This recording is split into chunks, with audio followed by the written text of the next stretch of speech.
थोड़ा तानपुरा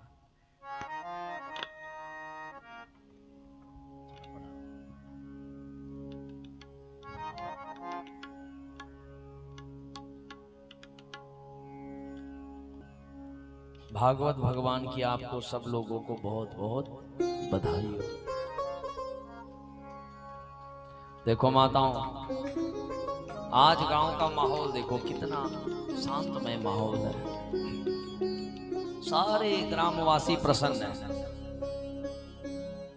एक उत्सव होता है अपने घर में, होता है ना, किसी के घर में ब्याह होगा तो जिसके घर में ब्याह हो रहा है उससे पूछो भैया तो खुश है? कहा हाँ खुश तो हूं, पर वो दुनिया को दिखाने के लिए मुस्कुराता है। उसके पीछे उसके खोपड़े में इतनी टेंशन होती है। वो कहता है भैया कैसे करके, हे प्रभु कैसे करके ये ब्याह निपटेगा मेरा। बड़ी चिंता होती है, बहुत चिंता। पर जब हरि कथा होती है, जब भगवान की कथा होती है तो सारी चिंताएं विमुक्त हो जाती है। भगवान कौदात कस्मोदात कामोदात कामायारा, सब करने वाला भगवान है। और एक कमी भी नहीं छोड़ता प्रभु। जिस दिन यहाँ पहले दिन यहाँ पर पहुंचे थे तो एकत्र करने मुश्किल हो रही थी। आज देखो आप लोगों के सहयोग से कितना बढ़िया झरा भंडारा हो रहा है, बढ़िया दिव्य कथा हो रही है, सुंदर दिव्य हवन भी हो गया। और भगवान ने आपके लिए बढ़िया व्यवस्था की, बारिश भी रुकवा दी है ना। ना गर्मी लग रही है ना धूप लग रही है, सुंदर बादल, घने बादल छाए हुए हैं। अब भी प्रेम से ना सुना जाए, अब भी कोई बहाना बना दे कि महाराज बड़ी समस्या है बैठने में। अब कोई कह दे कि पंडित जी यहाँ बैठ के तो ठंड लग रही है, तो उसके लिए तो अब चूल्हा जलाना पड़ेगा। भगवान सारी व्यवस्था कर रहा है, सारी व्यवस्था। रेणुका देवी मंदिर है ना, रेणुका देवी, आप सब गए होंगे या सुना होगा। वहां पर एक महाराज जी रहते थे, अब तो आगे गद्दी चल रही है। तो वो कहते थे कि तुम भगवान के लिए आगे बढ़ो तो सही, भगवान के लिए कोई कार्य करो तो सही, उस कार्य के करते ही उस कार्य में कोई विघटन नहीं आएगा, उस कार्य में कोई विघ्न आएगा ही नहीं।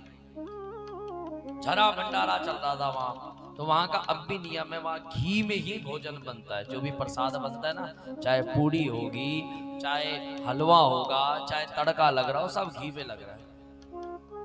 अब तो व्यवस्था ज्यादा है, पर पहले इतनी नहीं थी। तो भंडारा चल रहा था, 40-50 वर्ष पहले की बात है। तो भंडारा चल रहा था तो अकस्मात घी खत्म हो गया माताओं, भंडारे में घी समाप्त हो गया। सारे सेवक आए, गुरुदेव घी खत्म हो गया। मुस्कुराता है तेरा ये ठीक है ताऊ।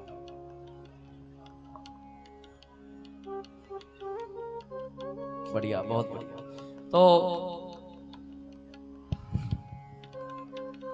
तो घी खत्म हो गया माताओं वहां, ध्यान से सुनना। सारे सेवक आए तो सेवकों ने कहा गुरुदेव अब घी खत्म हो गया, बड़ी बेइज्जती हो जाएगी, हमने यत्र तत्र सबके बुला रखे हैं, और भंडारा भी आप कह रहे हो कि जितना रिफाइंड में बनाना, तेल में बनाना भी घी में है। तो वो गुरुजी कहते हैं चिंता क्यों कर रहे हो भाई, तुम्हारे मुंह पर चिंता क्यों आई? तुम्हारे को भगवान नहीं, भगवान पे विश्वास का पूर्ण विश्वास है महाराज, पर आज हम वही चमत्कार देखने के लिए यहाँ पर खड़े हैं। तो गुरुदेव ने कहा फिर एक काम करो, अब तुमने बात छेड़ दी चमत्कार की, अब तुमको चमत्कार दिखाना ही पड़ेगा।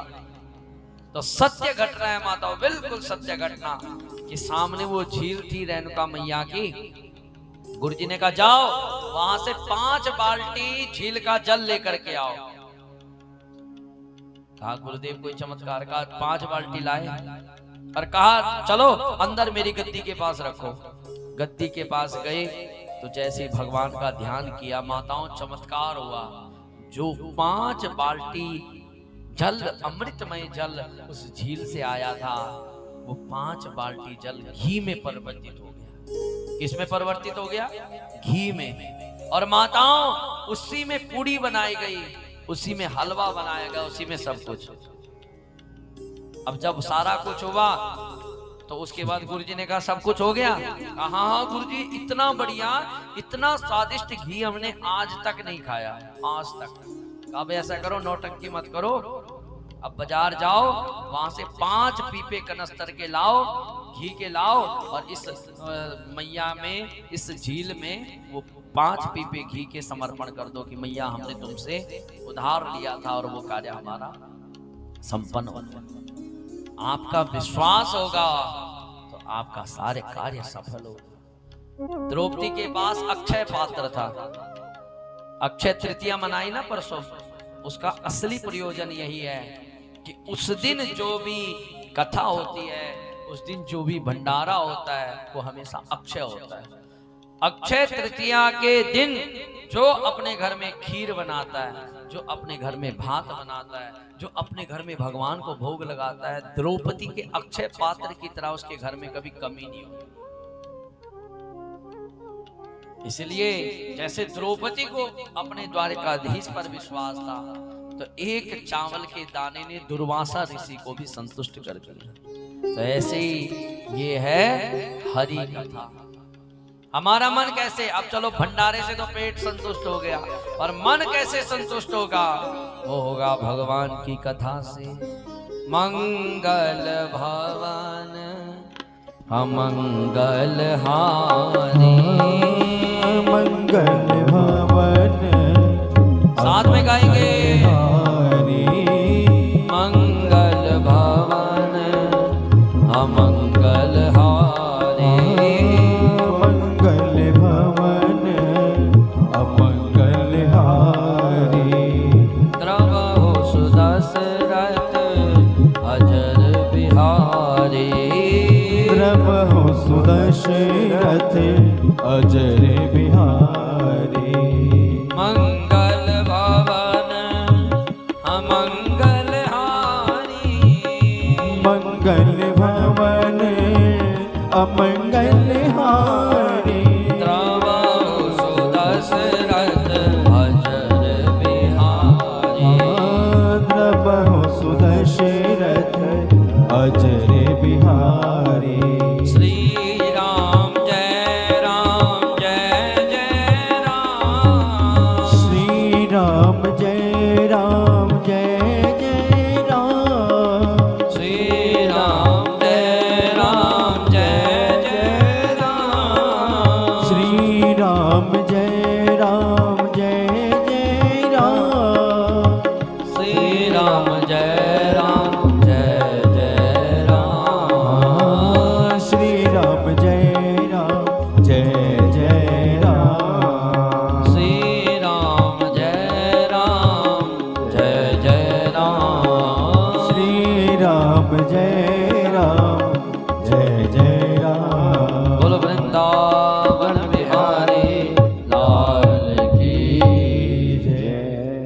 तो हरि अनंत, हरि कथा अनंत। मैं कहता हूं माताओं, अन्न ना मिले कोई बात नहीं, पर सत्संग मिलना बहुत जरूरी है। बिनु सत्संग विवेक न होई, और राम कृपा बिनु सुलभ ना सोई। भगवान मिल सकते हैं, बहुत सरलता से भगवान मिल जाएंगे, पर सत्संग बहुत दुर्लभ है। सत्संग बहुत दुर्लभ है माताओं।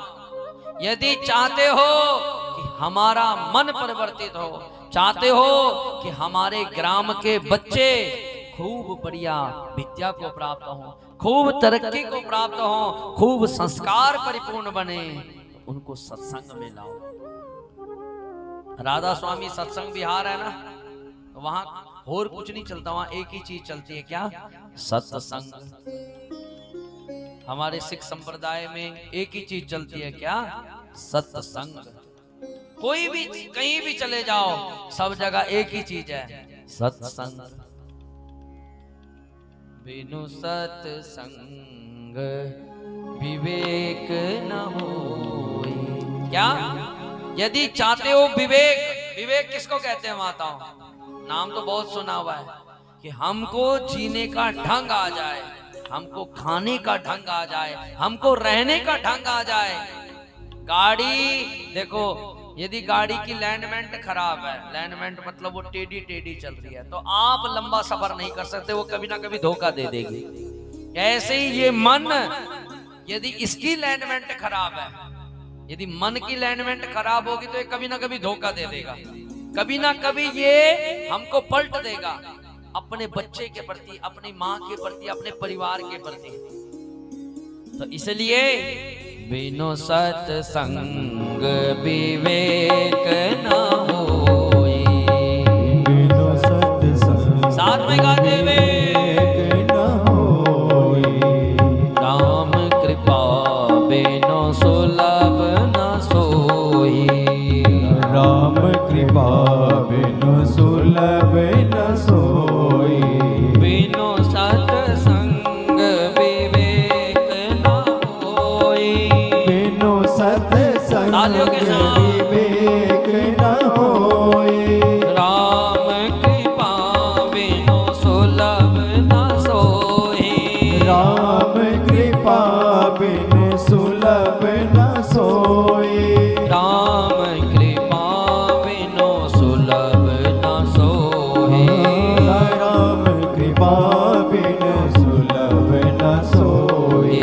राम कृपा बिनु सुलभ न सोई, राम कृपा बिनु सुलभ न सोई। बोलो वृंदावन बिहारी लाल की जय। एक जगह कथा चल रही थी माताओं, भागवत भगवान ने बड़ा अनुभव दिया है।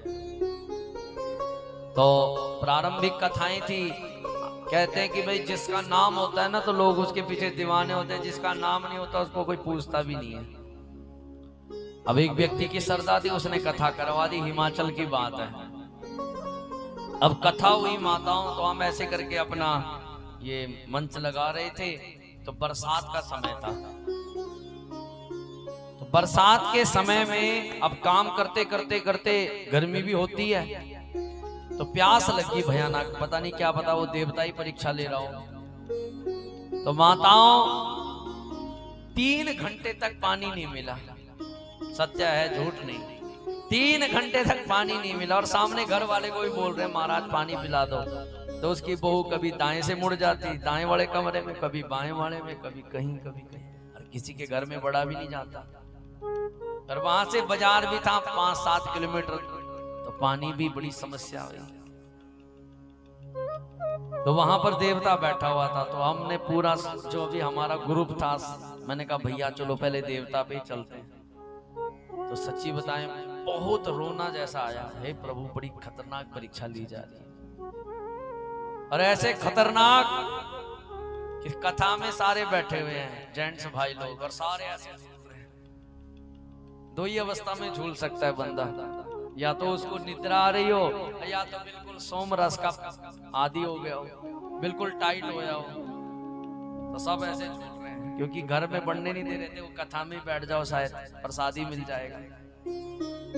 सारे पीने खाने वाले माता, सारे पीने खाने वाले, पर कथा का चमत्कार ऐसा हुआ, ऐसा चमत्कार हुआ कि 7वें दिन, पहले दिन 50 थे पीने वाले, फिर दूसरे दिन 30 रहे, फिर 5वें दिन 10 रह गए, और अंतिम दिन में तो सबने कसम खा ली कि पंडित जी हमने आज से ये शराब छोड़ दी।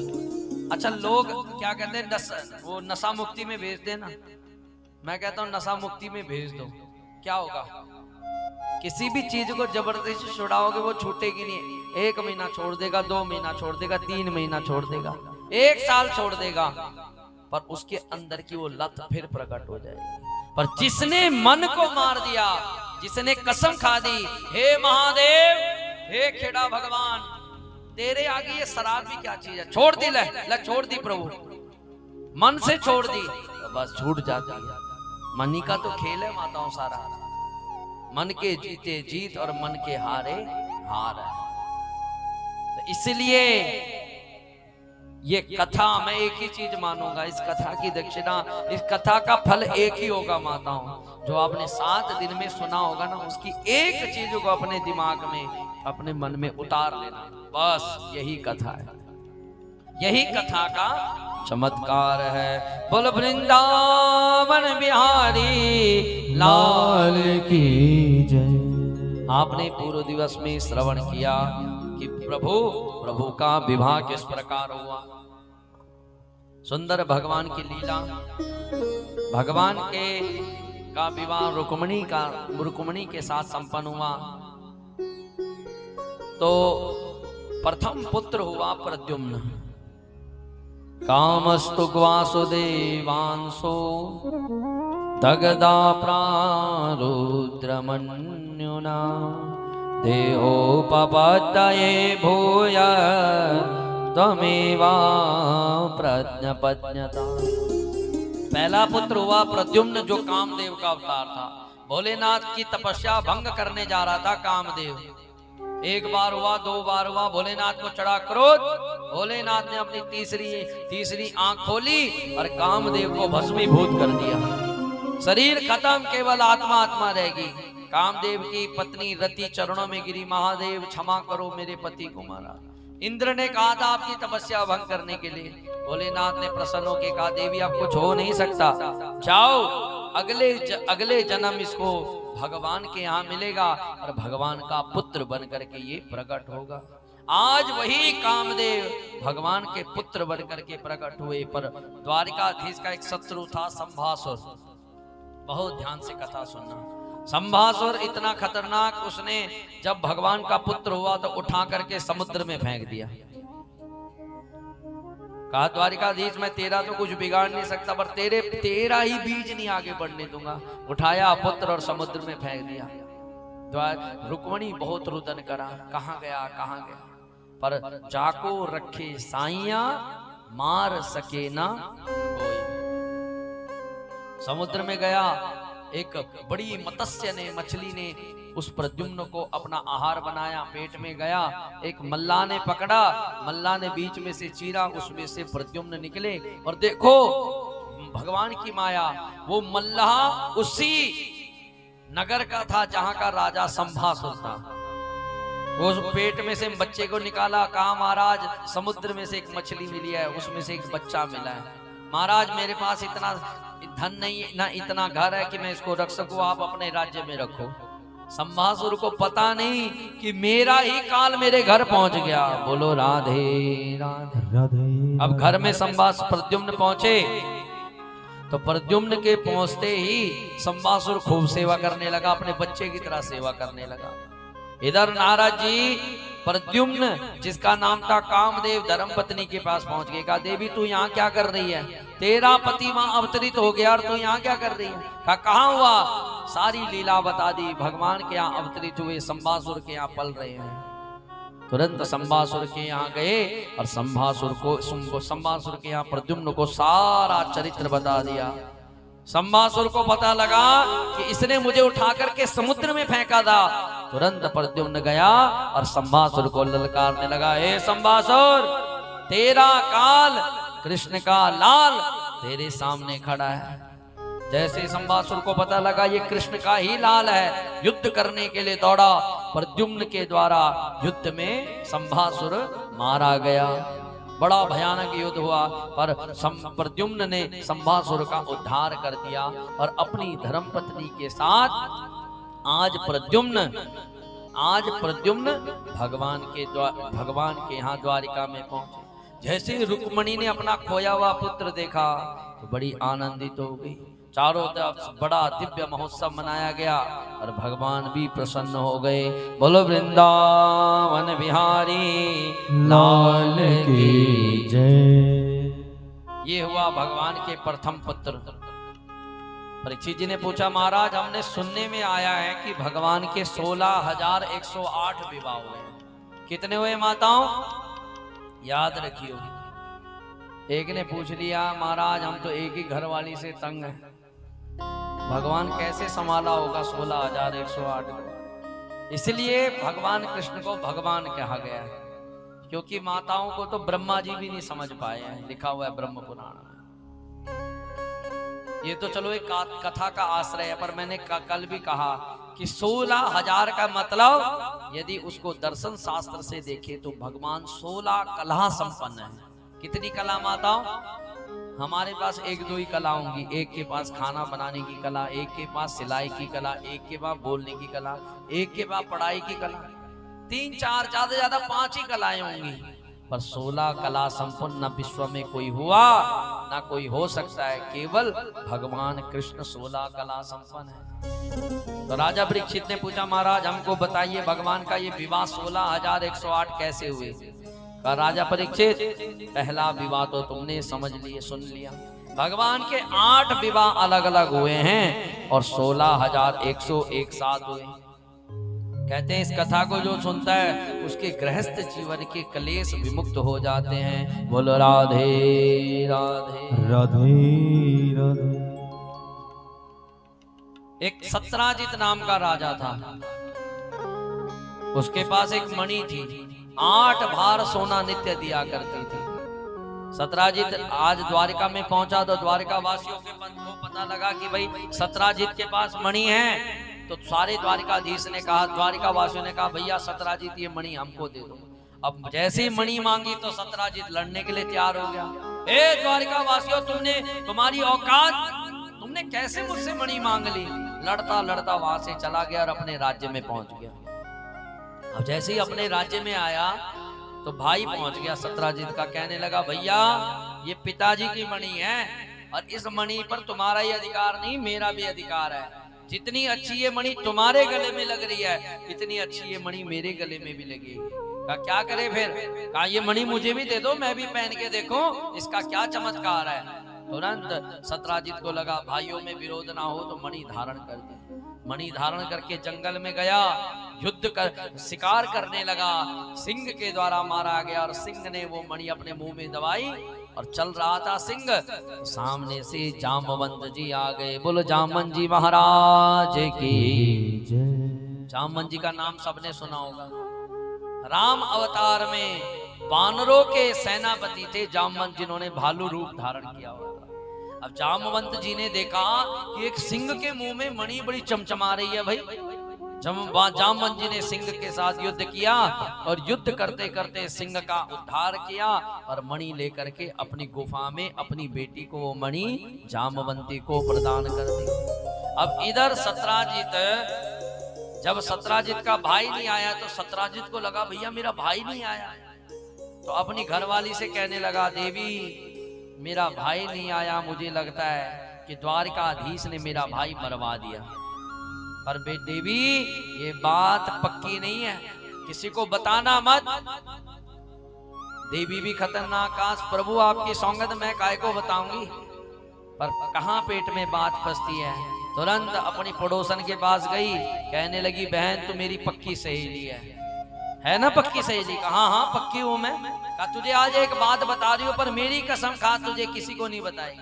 अरे बहन तेरी कसम मैं किसी को नहीं बताऊंगी, बता जल्दी बता क्या बात। कारी बहन जिस द्वारिकाधीश को हम भगवान मानते हैं ना, वो द्वारिकाधीश कोई भगवान नहीं है। अरे उसने एक मणि के चक्कर में मेरा देवर मरवा दिया, बताओ ये कैसा भगवान हुआ? पड़ोसन ने उस पे 3 बात हो धर के, हरी बहन सच्ची बोलती है, मुझे भी नहीं लगता। अब रानी तो गई अपनी पक्की सहेली को बात बता के, पर आगे उसकी भी एक पक्की खड़ी थी। आगे उसने भी अपनी पक्की को तुझे भी कसम, कहा पक्की कसम सही, पक्की से पक्की, पक्की से पक्की, पक्की से पक्की, बात पहुंच गई द्वारिकाधीश तक। इसलिए याद रखना कोई सहेली पक्की नहीं है। घर की बात घर में ही दबा दो। जिसकी बात घर में रहेगी तो फिर उसका कल्याण है, जिसकी बाहर निकल गई तो बस। लोग तो चाहते हैं, लोग तो बहाना बना के पूछते हैं, अरे तेरी बहू बहुत अच्छी है, अरे खाक अच्छी है, बस पलट गई। लोग तो चाहते हैं कि ये कैसे करके चुगली करें, पर फिसल जाती है वो माताएं, फिसल जाती है वो बहुएं। इसलिए फिसलना नहीं है, अपने घर के राज अपने पास ही बना करके रखो। बोलो राधे राधे। द्वारकाधीश तक बात चली। भगवान ने कहा वाह भैया, हमने कुछ कार्य किया नहीं, कोई पाप किया नहीं, हमारे तक कलंक लग गया, पर इस कलंक की समाप्ति तो करनी पड़ेगी। भगवान जंगल में गए, वहीं पहुंच गए जहां पर वो भाई मरा हुआ था। शरीर की सिर्फ हड्डियां बची थी, पर वहां मणि नहीं थी। पद चिन्ह देखे तो पद चिन्ह देखते देखते देखते सामने एक सिंह के पद चिन्ह जा रहे थे। तो सामने सिंह के साथ सिंह को देखा तो सिंह भी मरा हुआ पड़ा। फिर देखे उत्तर दिशा की तरफ एक भालू के पद चिन्ह जा रहे हैं। जब भालू के पद चिन्ह देखे, पीछा करते करते जामवंत जी की गुफा में, और गुफा में जामवंती बैठी हुई थी। बोलो राधे राधे राधे। मणि के साथ खेल रही थी। भगवान ने कहा हे देवी, ये मणि हमारी है। पर पुरुष को देखा जामवंती ने, चिल्ला पड़ी। जामवंत जी आए, भगवान के साथ युद्ध होने लगा। 27 दिन तक युद्ध चला। 28वें दिन भगवान ने ऐसी पटकी मारी कि जामवंत जी की सारी नस नस ढीली हो गई, और तुरंत बोल पड़े महाराज मैं समझ गया आप कौन हो। भगवान ने कहा कौन हो भाई? नीलांबुजग श्यामल कोमलांगा, सीता समारो प्रतिभाम भागा। नीलांबुजग श्यामल कोमलांगा, सीता समारो प्रतिभाम भागा। प्राणो मासा यज चारु चापा, नमामि राम रघुवंश नाथ। बोलो रामचंद्र जी महाराज की जय। कहा महाराज आप कोई और नहीं, आप मेरे राम जी हो। तो जामवंत ठाकुर जी कहने लगे भैया जामवंत पहले नहीं पता लगा तुझे? मैं कहा प्रभु मुझे तो पहले ही दर्शन में पता लग गया था, पहले स्पर्श से पता लग गया था कि ये स्पर्श का आनंद केवल मेरे प्रभु का है। तो भगवान ने कहा फिर काय को पिट रहे थे जामवंत जी? कहा प्रभु आपसे पिटने का भी आनंद बहुत है। अरे राम अवतार में तो केवल आपके चरणों का स्पर्श हो रहा था, और इस अवतार में तो क्या कहना, कभी आप मुक्का मार रहे हो, कभी आप थप्पड़ मार रहे हो, कभी आपसे छाती से चिपकने का स्पर्श। भगवान ने जामवंत जी ने पूछा प्रभु आए आप किस प्रयोजन से आए? कहा जामवंत जी ये मणि हमारी है, अब ये मणि लेने के लिए आए हम। जामवंत जी ने कहा प्रभु बुरा मत मानना, ये मणि मैंने बेटी को दान कर दी। कहा फिर क्या करें? जामवंत जी ने कहा ठीक है प्रभु समाधान करते हैं, मैं अपनी बेटी का ही दान आपको कर देता हूँ। तुरंत जामवंत जी ने अपनी बेटी जामवंती का विवाह भगवान के साथ करवा दिया। बोल वृंदावन बिहारी लाल की जय। ये हुआ भगवान का कौन सा विवाह माताओं? दूसरा। अब विवाह तो आए तो तुरंत भगवान जामवंती के साथ आए और राजमहल में बैठे हुए थे। सत्राजित को बुलाया और कहा सत्राजित ये पकड़ो तुम्हारी मणि, और जितने कलंक लगाए थे सबके आगे बोल दो भगवान कृष्ण झूठे हैं, भगवान कृष्ण सत्य हैं। बेचारा लज्जित होकर के गया, और अब कहा अब अपने सम्मान को कैसे प्राप्त करूं? तो सत्राजित को लगा मैं अपनी बेटी का विवाह भगवान के साथ कर देता हूं, और ये मणि मैं भगवान को दान कर दूंगा। तुरंत सत्यभामा का विवाह सत्राजित ने भगवान के साथ किया, और दहेज में मणि भी दे दी। भगवान ने कहा सत्राजित भैया ये मणि हम नहीं लेंगे, इस मणि के चक्कर में तो इतने विवाह करने पड़ रहे हैं। कहा नहीं प्रभु अब तो मैंने आपको दे दिया। भगवान ने कहा ठीक है सत्राजित एक काम करो, ये पकड़ो मणि तुम, और ये 8 बार सोना द्वारिका में पहुंचाते रहना। और यहीं पर हुआ भगवान का तीसरा विवाह। बोलो राधे राधे राधे। नोट करते रहियो भैया, बाद में कथा के बाद एक एक से पूछूंगा भी कौन कौन सा ब्याह हुआ। परीक्षा भी बहुत जरूरी है ना। चौथा विवाह भगवान का कालिंदी के साथ यमुना पुलिन पर बैठी थी तपस्या करने के लिए। भगवान पहुंच गए। भगवान ने कहा अर्जुन जरा पूछो ये किसके लिए तपस्या कर रही है? पूछा तो कहा महाराज पति बनाने के लिए भगवान को तपस्या चल रही है। अर्जुन ने कहा देवी तुम्हारी तपस्या सफल, जो सामने खड़े हैं वही भगवान द्वारिकाधीश सामने हैं, जाओ प्रस्तावित करो। जैसे ही प्रस्ताव रखा भगवान ने स्वीकार कर दिया। ये हुआ भगवान का चौथा विवाह। पांचवा विवाह एक विंद अरविंद नाम के राजा थे, बड़े प्रतापी राजा थे। परंतु उनकी एक बेटी थी मित्रविंदा, चाहते थे कि इसका विवाह मैं दुर्योधन के साथ कर दूं राजनीतिक लाभ के लिए, पर भगवान को पसंद करती थी, भगवान से विवाह करना चाहती थी। भगवान भी पहुंच गए, स्वयंवर हुआ, माला डालनी थी दुर्योधन के गले में, पर वो माला डाल दी द्वारकाधीश के गले में, और यहीं पर भगवान का पंचम विवाह संपन्न हो गया। बोलो राधे राधे राधे राधे। नग्नजित नाम का एक राजा था, जिसकी बेटी थी सत्या देवी। उसके पास 7 बैल थे। कितने बैल थे माताओं? इतने खतरनाक बैल जो सामने आ जाए उसी को लपेट देते। सतराजीत ने शर्त रखी कि भाई, नग्नजित ने शर्त रखी कि इन बैलों को जो एक रस्सी में बांध देगा उनके साथ मैं अपनी बेटी का विवाह कर दूंगा। कोई नहीं बांध पाया, जो आए उसी को समाप्त कर दे। भगवान ने 7 रूप बनाए, एक रस्सी में 7 बैलों को बांधा और नग्नजित के हाथ में रस्सी दे दी। कहा लो राजन। नग्नजित प्रसन्न हुआ और अपनी बेटी सत्या देवी का विवाह भगवान के साथ कर दिया। ये हुआ भगवान का 6वां विवाह। 7वां विवाह भद्रा के साथ और 8वां विवाह लक्ष्मणा के साथ।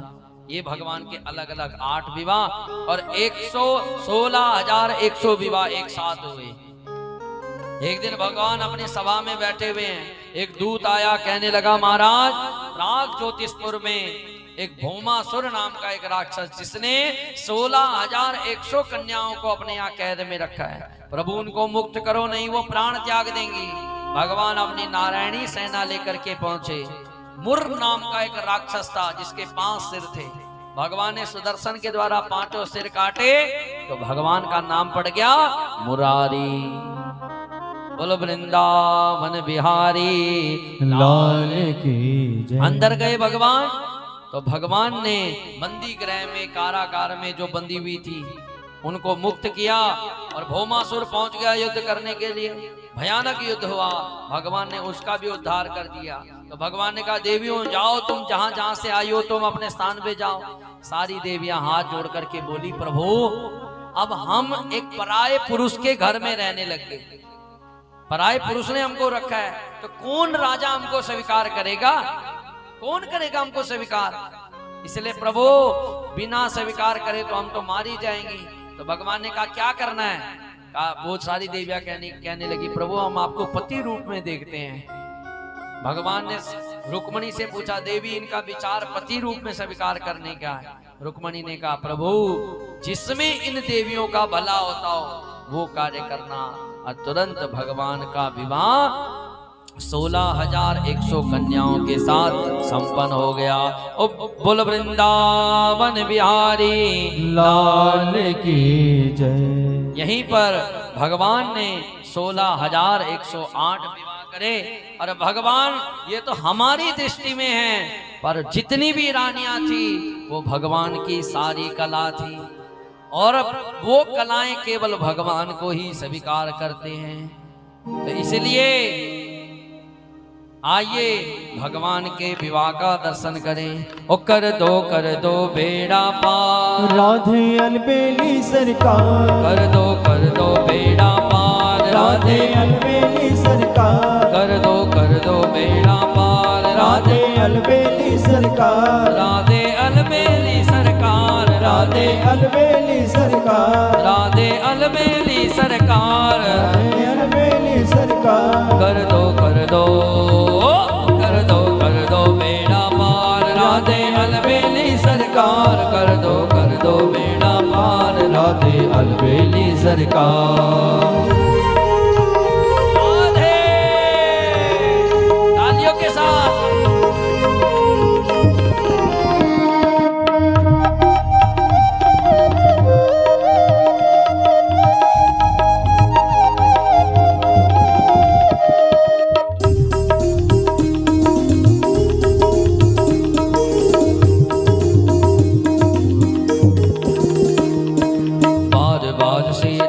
हमको वृंदावन में बुलाना।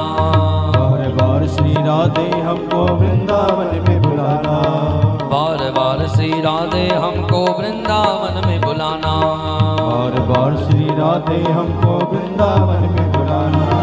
आप भी दर्शन देना बिहारी जी से भी मिलवाना, आप भी दर्शन देना बिहारी जी से भी मिलवाना। यही है विनती, हरि बोल। यही है विनती बारंबार राधे अलबेली सरकार, यही है विनती बारंबार राधे अलबेली सरकार, राधे अलबेली सरकार, राधे अलबेली सरकार, राधे अलबेली सरकार, राधे अलबेली सरकार। कर दो कर दो हरि बोल। कर दो बेड़ा पार राधे अलबेली सरकार, कर दो बेड़ा पार राधे अलबेली सरकार।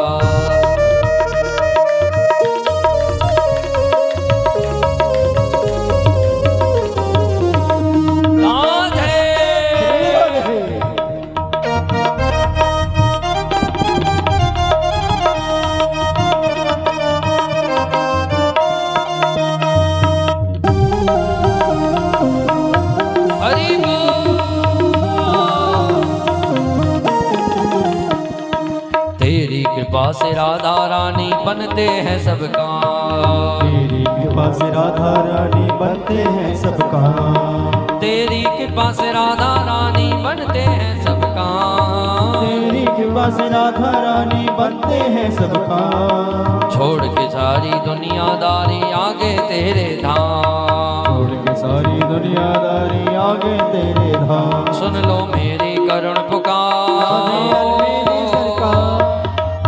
सुन लो मेरी करुण पुकार राधे अलबेली सरकार, सुन लो मेरी करुण पुकार राधे अलबेली सरकार, राधे अलबेली सरकार, राधे अलबेली सरकार, राधे अलबेली सरकार। राधे अलबेली सरकार। कर दो बेड़ा पार राधे अलबेली सरकार, कर दो बेड़ा पार, राधे अलबेली सरकार, कर दो बेड़ा पार राधे अलबेली सरकार, राधे अलबेली सरकार, राधे अलबेली सरकार। बोल वृंदावन बिहारी लाल की जय। जरा गला भी बैठा हुआ है माताओं, पर तुम यदि राधे राधे बोलोगी तो गला भी खुल जाएगा।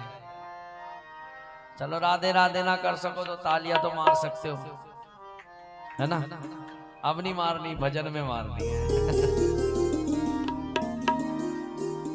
आइए कथा में प्रवेश करें। ऐसे करके भगवान के 16,108 विवाह, हर रानी से भगवान के 10-10 पुत्र और एक-एक बेटी उत्पन्न हुई। बड़ा विशाल का ये परिवार खड़ा हो गया। प्रद्युम्न के पौत्र थे अनिरुद्ध, बड़े प्रतापी। अनिरुद्ध के 2 विवाह हुए। ये पूरा भगवान की वंशावली चल रही है और बड़े श्रद्धा भावना से सुनने लायक है। भगवान का पुत्र प्रद्युम्न और उसके पौत्र हुए अनिरुद्ध, 2 विवाह हुए पर भयानक युद्ध हुआ दोनों में। पहला विवाह रुक्मी, जो रुक्मणी का भाई था, रुक्मी की पोत्री के साथ विवाह हुआ। भगवान विवाह लेकर के पहुंचे तो जैसे ही वहां पहुंचे तो फेरों का समय हो गया और रुक्मी चाहता ही था कि मेरी बहन का बदला, मैं अपनी बहन की जो विवाह के समय मेरी बेइज्जती हुई उसका बदला तो लेके रहूंगा। तो रुक्मी ने क्या किया, बलराम जी को बुलाया और कहा कि आओ बलराम जी जरा द्रुत कीड़ा खेली जाए। द्रुत कीड़ा कहते हैं पासों को, पुराने समय में पासे खेले जाते थे। तो जैसे ही बुलाया, कहा चलो महाराज बलराम जी चलो पासे खेले जाएं। अब बलराम जी पासे खेलने लगे तो पासे खेलते खेलते खेलते खेलते हर बारी में बलराम जी जीत रहे हैं और रुक्मी हार रहा है। पर रुक्मी के पीछे बैठे हुए चेले चवटे वो बार बार कहते हैं नहीं नहीं महाराज, रुक्मी जीत रहा है, बलराम जी हार रहे हैं। बलराम जी कह रहे देखो भैया ये पासे में मेरी जीत हो रही है, तुम कैसे कह रहे हो ये रुक्मी आज जीत रहा है। बस जब नहीं माने तो तुरंत आकाशवाणी हो गई, तदब्रवीण भूवाणी बलने वाजितो गला। आकाशवाणी ने कहा भैया जीत हो रही है तो केवल बलराम जी की। बलराम जी भी अट्टहास करते बोले देखा रुक्मी, भगवान भी स्वयं बोल रहा है कि मेरी जीत हो रही है, बलराम की जीत हो रही है। अब तो कुछ कसर नहीं रहेगी। रुक्मी को चढ़ा क्रोध। रुक्मी ने कहा, ए बलराम, ये तुम्हारा खेल थोड़ा ना है, अरे ये तो राजा महाराजाओं का खेल है। कहाँ तुम ठहरे गंवार ग्वाले जंगल में फिरने वाले, तुम्हारा खेल है ये। इतना कहते ही कोई बलराम जी को इतना कह दे, तुरंत बलराम जी ने अपना हल मूसल निकाला और रुक्मी के सिर पर मारा, और वहीं पर रुक्मी का गोविंदाय नमो नमः, वहीं पर रुक्मी समाप्त हो गया।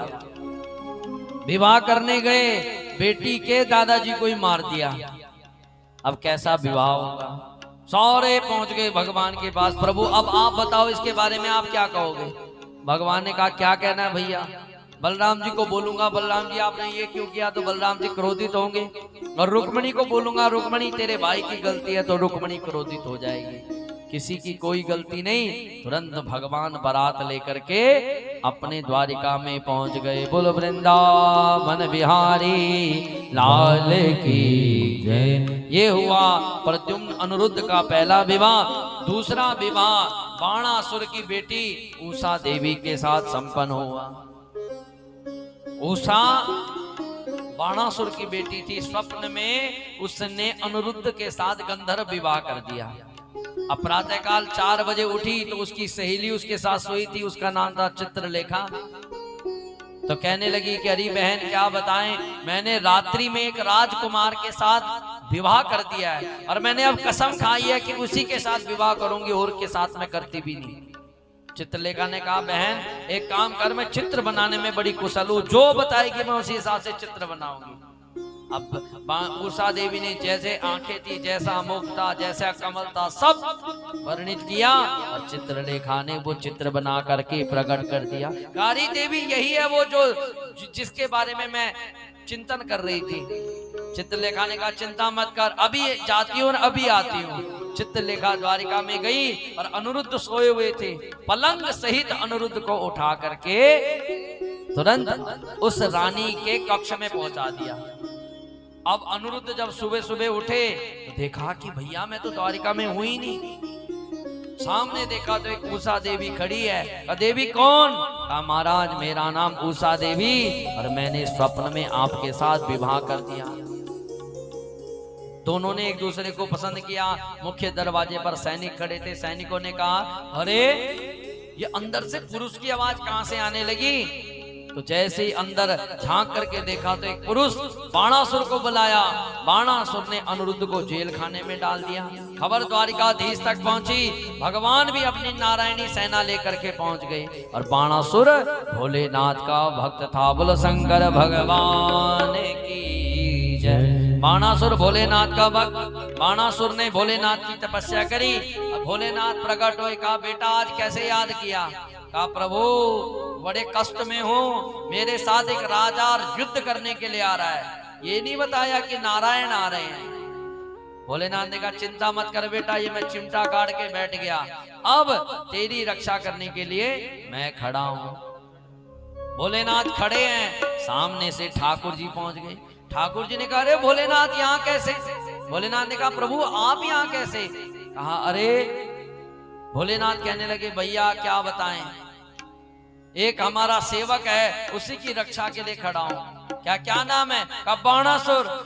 नारायण ने कहा कि अरे उसी को तो युद्ध करने के लिए आ रहा हूं, उसी को तो हराने के लिए आ रहा हूं। भोलेनाथ ने कहा, फिर भैया नारायण प्रभु अपने चेले के साथ में धोखाधड़ी नहीं कर सकता, उसकी रक्षा के लिए खड़ा हूं। जब तक मैं हूं तब तक आप भी अंदर नहीं जा सकते।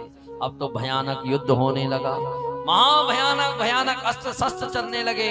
अंत में भोलेनाथ ने अपना पाशुपतास्त्र छोड़ दिया, और भगवान ने भी अपना नारायणास्त्र। इतना तेज निकला माताओं कि दोनों अस्त्र आपस में भिड़े तो प्रलय जैसी स्थिति हो गई।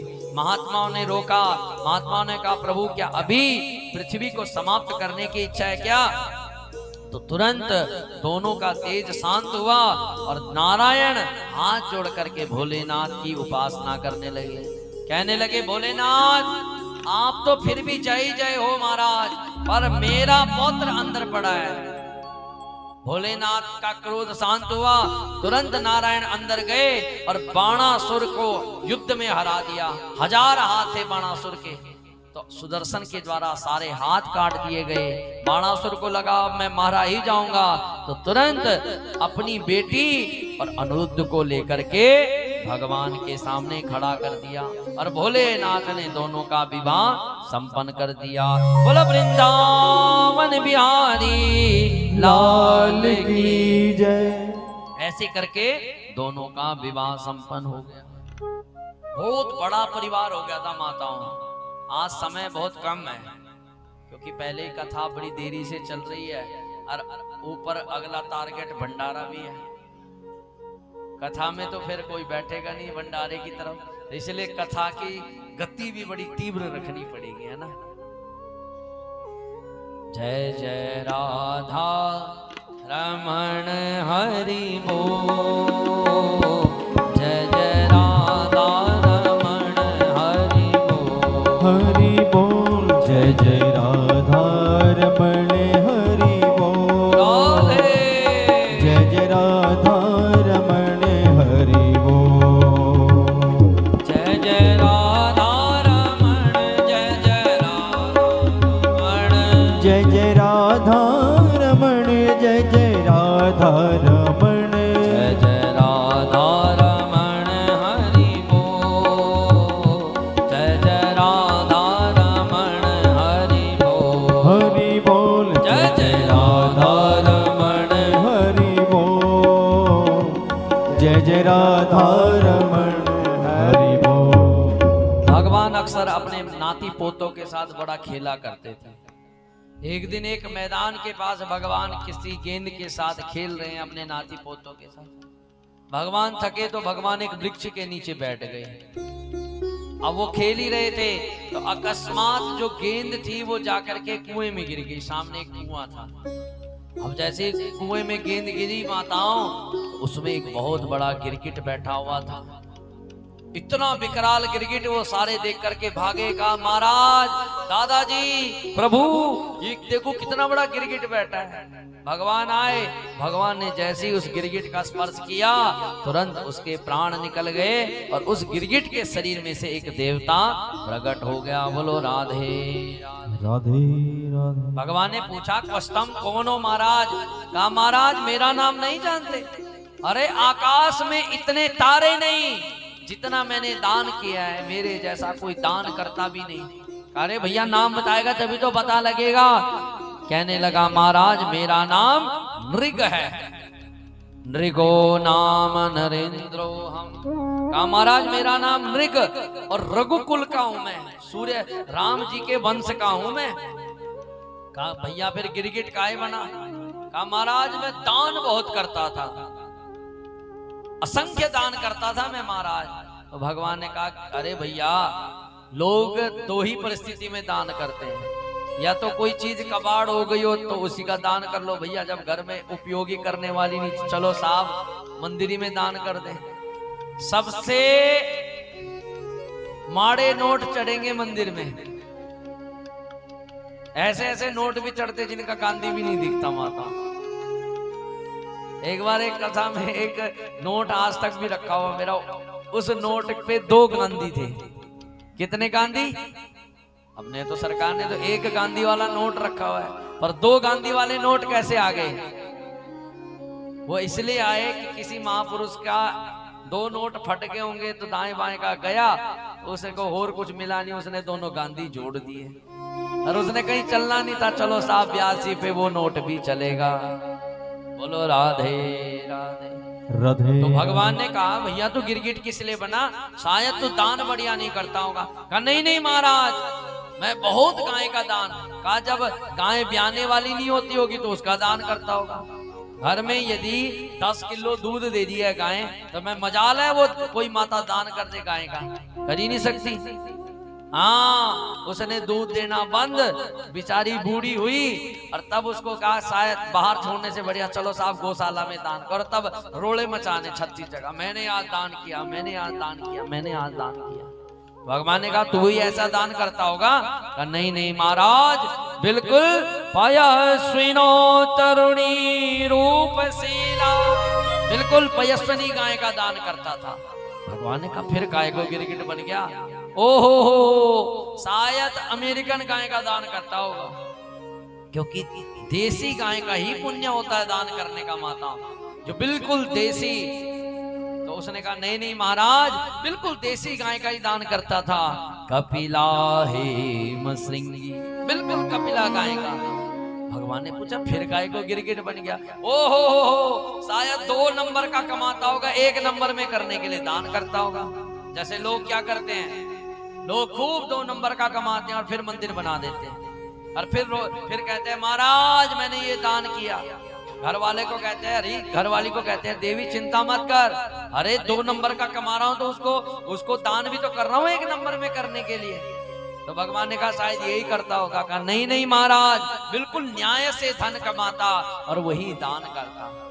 भगवान ने पूछा फिर काहे को गिरगिट बना भाई, बता किस लिए गिरगिट बना। कहा महाराज मैं 3 काल की संध्या करता था। 3 काल मतलब सुबह, दोपहर और शाम। 3 काल की संध्या, तीनों कालों में गाय का दान करता था। पर एक दिन मैंने क्या किया, प्रातः काल हुई, एक गाय का मैंने संकल्प किया ब्राह्मण को देने के लिए। ब्राह्मण संकल्प कर लेकर के अपने घर में ले गया गाय और बछिया को, पर वो गाय ने अपने खूंटे को तोड़ा, रस्सी को तोड़ा, वहां से भागी और फिर मेरी गौशाला में आकर के प्रवेश कर गई। पर दुर्भाग्य से मध्याह्न काल की संध्या करने लगा, तो मध्याह्न काल की संध्या में वही गाय मेरे हाथ में आई और मैंने उसी गाय का दान दूसरे ब्राह्मण को कर दिया। बोलो राधे राधे। अब जब दूसरे गाय ब्राह्मण को दान किया तो दूसरा ब्राह्मण गाय लेकर के जा ही रहा था, मार्ग में वो पहला ब्राह्मण पहुंच गया। पहले ब्राह्मण ने कहा ए ब्राह्मण मेरी गाय कहाँ ले जा रहा है। दूसरे वाले ने कहा महाराज तुम्हारी गाय कहाँ से होगी, ये तो राजा ने मुझे दान करी। कहा नहीं, राजा ने मुझे दान करी है। बस दोनों ब्राह्मणों में युद्ध हुआ और दोनों ब्राह्मणों ने गाय वहीं छोड़ दी और तुरंत दोनों ब्राह्मण घर चले गए। तो कहने लगा बस महाराज इतना ही पाप मुझसे जीवन में हुआ। यमराज के सामने खड़ा हो गया और यमराज ने कहा कि राजन एक बात बताओ, पहले सुख भोगोगे कि दुख भोगोगे। मैं आपसे पूछता हूं माताओं, आप पहले सुख भोगोगे कि दुख भोगोगे?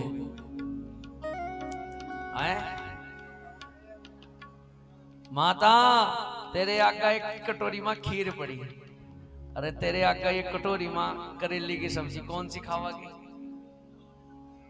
खीर खाओगे पंडित जी। वही लगा मन्नू तो टेस्टी करेला कौन खावा, मुंह कड़वा करेगा, कौन करेगा कड़वा, है ना। सब क्या खाएंगे माताओं? खीर, और बाद में करेला खाना पड़ेगा। अरे माताओं पहले मीठा खाओगे उसके बाद करेला खाओगे, मुंह कड़वा नहीं हो जाएगा? अरे मूर्खों पहले करेला खाओ, जब मुंह कड़वा हो गया उसके बाद मीठा करने के लिए फिर क्या खाओ? खीर खाओ। यही तो सत्संग सिखा रहा है कि जीवन में सबसे पहले अपने दुखों को भोगो, पहले दुखों को भोगो, जितना भोग सकते हो दुख भोग लो, और उसके बाद अब अपने सुखों को भोगो। हम यही करते हैं, हम अपने दुखों को भोगना कोई नहीं चाहता, पर सब सुख के पीछे लगे हुए, हमको सुख मिले, हमको सुख मिले। पर याद रखना माताओं, हमने अपने कर्मों का फल हमको भोगना ही पड़ेगा। अवश्यमेव भोक्तव्यम कृतम कर्म शुभाशुभम। हमने किसी को दुखी किया होगा और उसकी आत्मा हमारे पे लगी, उसके वचन हम पे लगे होंगे, तो चाहे तुम जितना मर्जी यज्ञ कर लो। कोई गरीब था ना, गरीब, तुमने उसके गरीब के हाय तुम्हारे पे लग गई, तुम उस गरीब का तुमने बुरा किया और उसकी हाय तुम्हें लग गई, तो तुम जितना मर्जी यज्ञ कर लो, जितना मर्जी अनुष्ठान कर लो, वो श्राप से तुम मुक्त नहीं हो सकते। अब बहुत माताएं कहती हैं कि पंडित जी जीवन भर मैंने पुण्य किया, जीवन भर मैंने किसी को गाली दी, ना मैंने किसी का पाप किया, ना किसी का बुरा किया, पर बुढ़ापे समय पे भयानक बीमारी मुझे लग गई। पंडित जी ये बीमारी कैसे लग गई? तो माताओं याद रखना, हमारा यही जन्म नहीं है, पता नहीं कितने जन्म भोग करके मानव देह में आए हम, और कौन से जन्म का पाप हमारे मत्थे चढ़ जाए, याद रखना। इसलिए कभी अपने भाग्य पे विश्वास मत करो, कभी ये मत सोचो, जो ये सोचता है ना मेरा भविष्य सुरक्षित है, ना, अगले सेकंड का पता नहीं है, कुछ नहीं पता अगले सेकंड में क्या हो जाए। क्या पता मैं बैठा हुआ आपके सामने खत्म हो जाऊं, कुछ पता है? कुछ नहीं पता। कहते भी हैं क्या, सांसों का क्या भरोसा, है ना? सांसों का क्या भरोसा, सांसों का क्या भरोसा, रुक जाए चलते चलते, रुक जाए चलते चलते, सांसों का क्या भरोसा, सांसों का क्या भरोसा, रुक जाए चलते चलते, रुक जाए चलते चलते, जीवन का क्या भरोसा, जीवन का क्या भरोसा, रुक जाए चलते चलते, रुक जाए चलते चलते, सांसों का क्या भरोसा, सांसों का क्या भरोसा। वो मूर्ख होगी, वो इंसान मूर्ख होगा जो ये समझ करके अभी भी बैठा है, ओहो मेरे पास तो बहुत समय है। किसी के पास कोई समय नहीं है। बहुत माताएं तो हॉस्पिटल में सिर्फ अपने आप को दिखाने के लिए जाती हैं और डॉक्टर साहब अकस्मात कहते हैं, हे माँ तुझे तो कैंसर है। बहुत घटनाएं होती हैं। अच्छा, कैंसर से नहीं मरता इंसान, उसके डर से मरता है। किससे मरता है माताओं? हवा बहुत लग रही है, गंभीर होकर के बैठ जाओ, यही पाप निवृत्ति हो रही है। ठंड लग रही है ना, तो ऐसे चिपक के ऐसे बैठ जाओ, ज्यादा नहीं लगेगी। तो इसलिए कैंसर से नहीं मरता बंदा, उसके डर से मरता है कि मैं हाय मेरे बाद मेरे परिवार का क्या होगा, मेरे बाद मेरे कुटुंब का क्या होगा, मेरे बाद मेरे संप्रदाय का क्या होगा। पर कुछ नहीं होगा। सांसों का क्या भरोसा, सांसों का क्या भरोसा, रुक जाए चलते चलते, रुक जाए चलते चलते, सांसों का क्या भरोसा, सांसों का क्या भरोसा।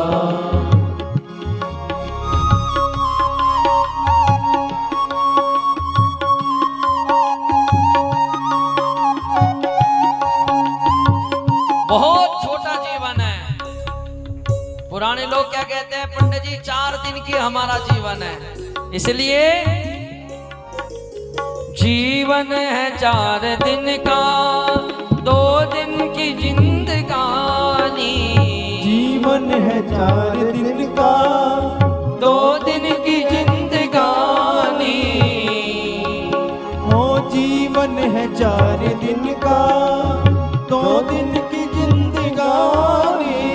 2 दिन की जिंदगानी, 2 दिन की जिंदगानी। आएगा जब बुढ़ापा, आएगा जब बुढ़ापा, थक जाए चलते चलते, थक जाए चलते चलते, सांसों का क्या भरोसा, सांसों का क्या भरोसा।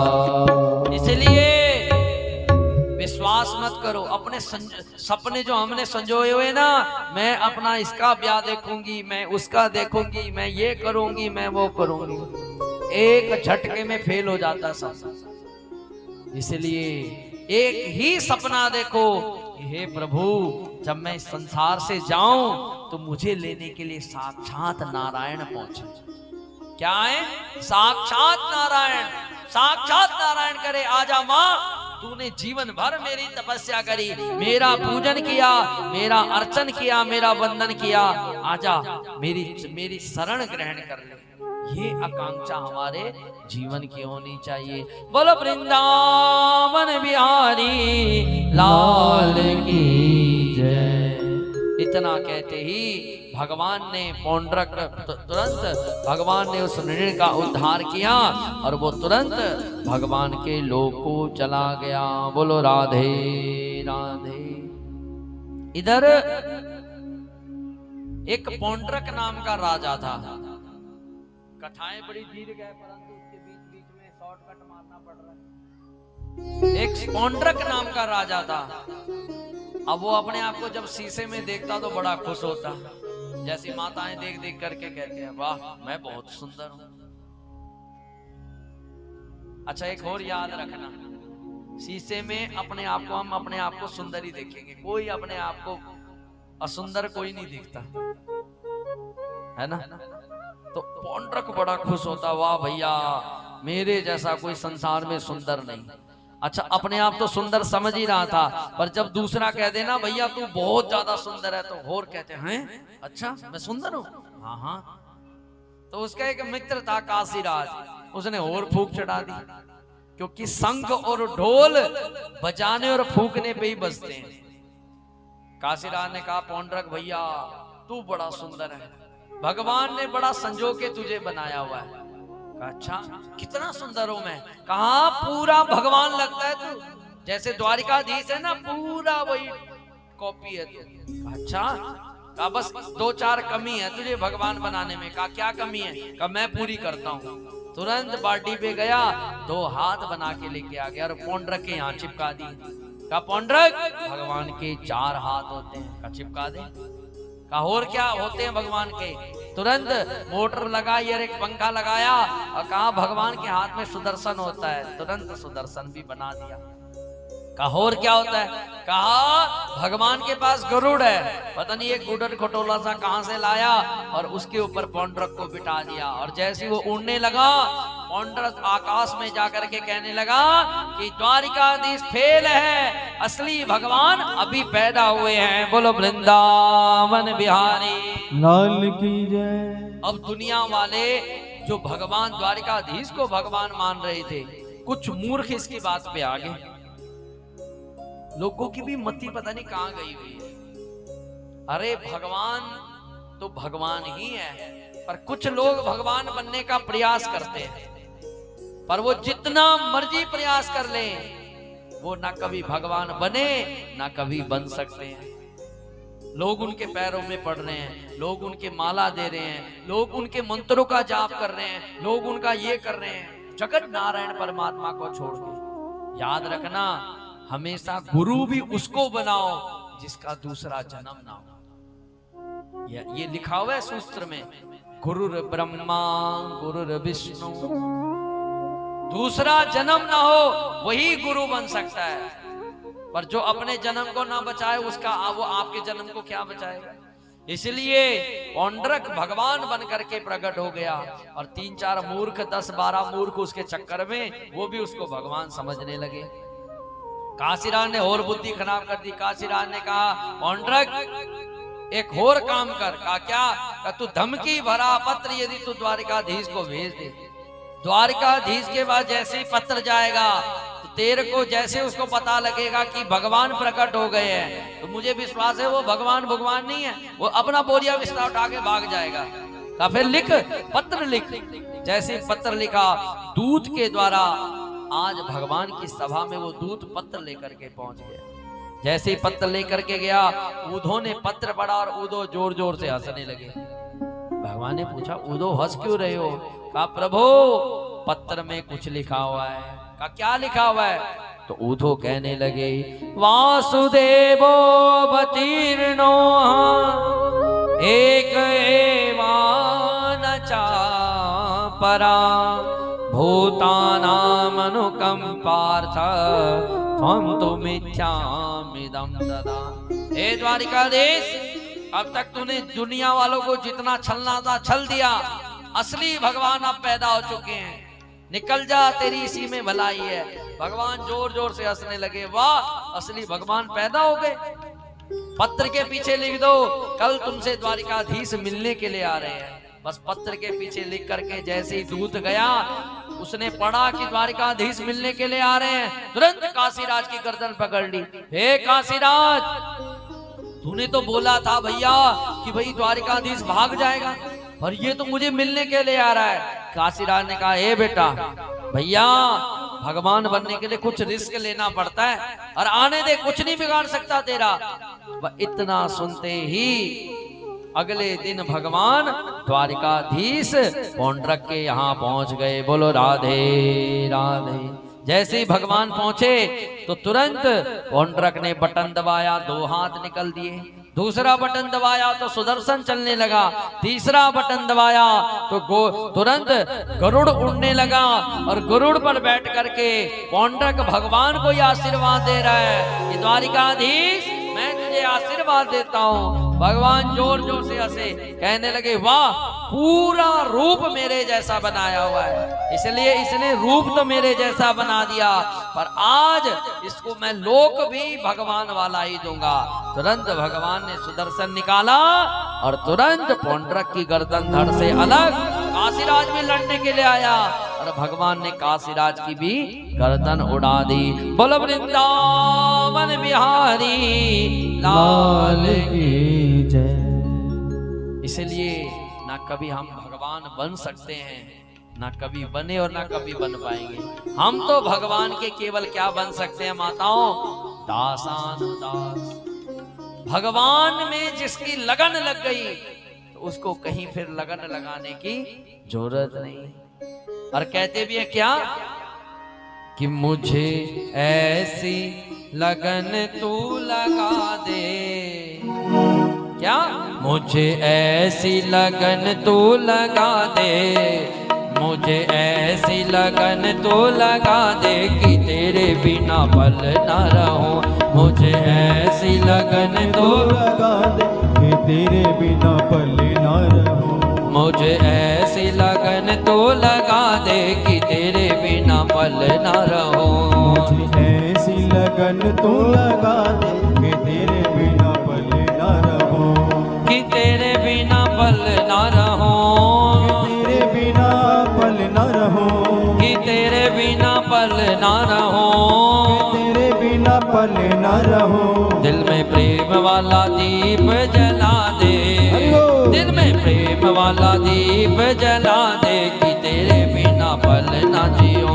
मुझे ऐसी लगन तू लगा दे कि तेरे बिना पल न रहूं। तालियों के साथ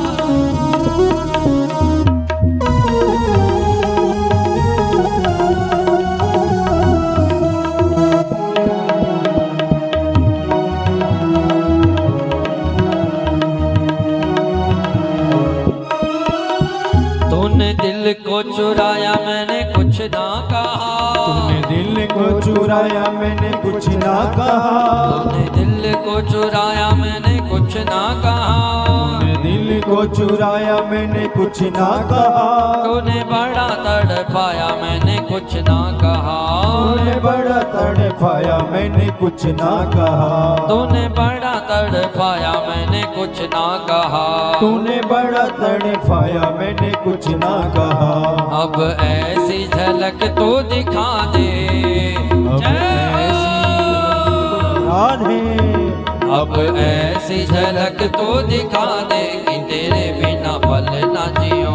अब ऐसी लगन तू लगा दे कि तेरे बिना पल न रहूं। मुझे ऐसी लगन तो लगा दे कि तेरे बिना पल ना जियो। मुझे ऐसी लगन तू लगा दे कि तेरे बिना पल न रहूं।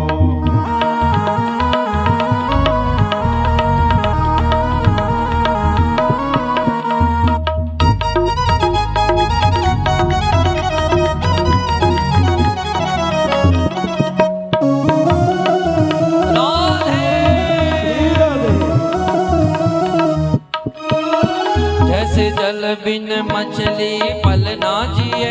जैसे जल बिना मछली पल ना जिए।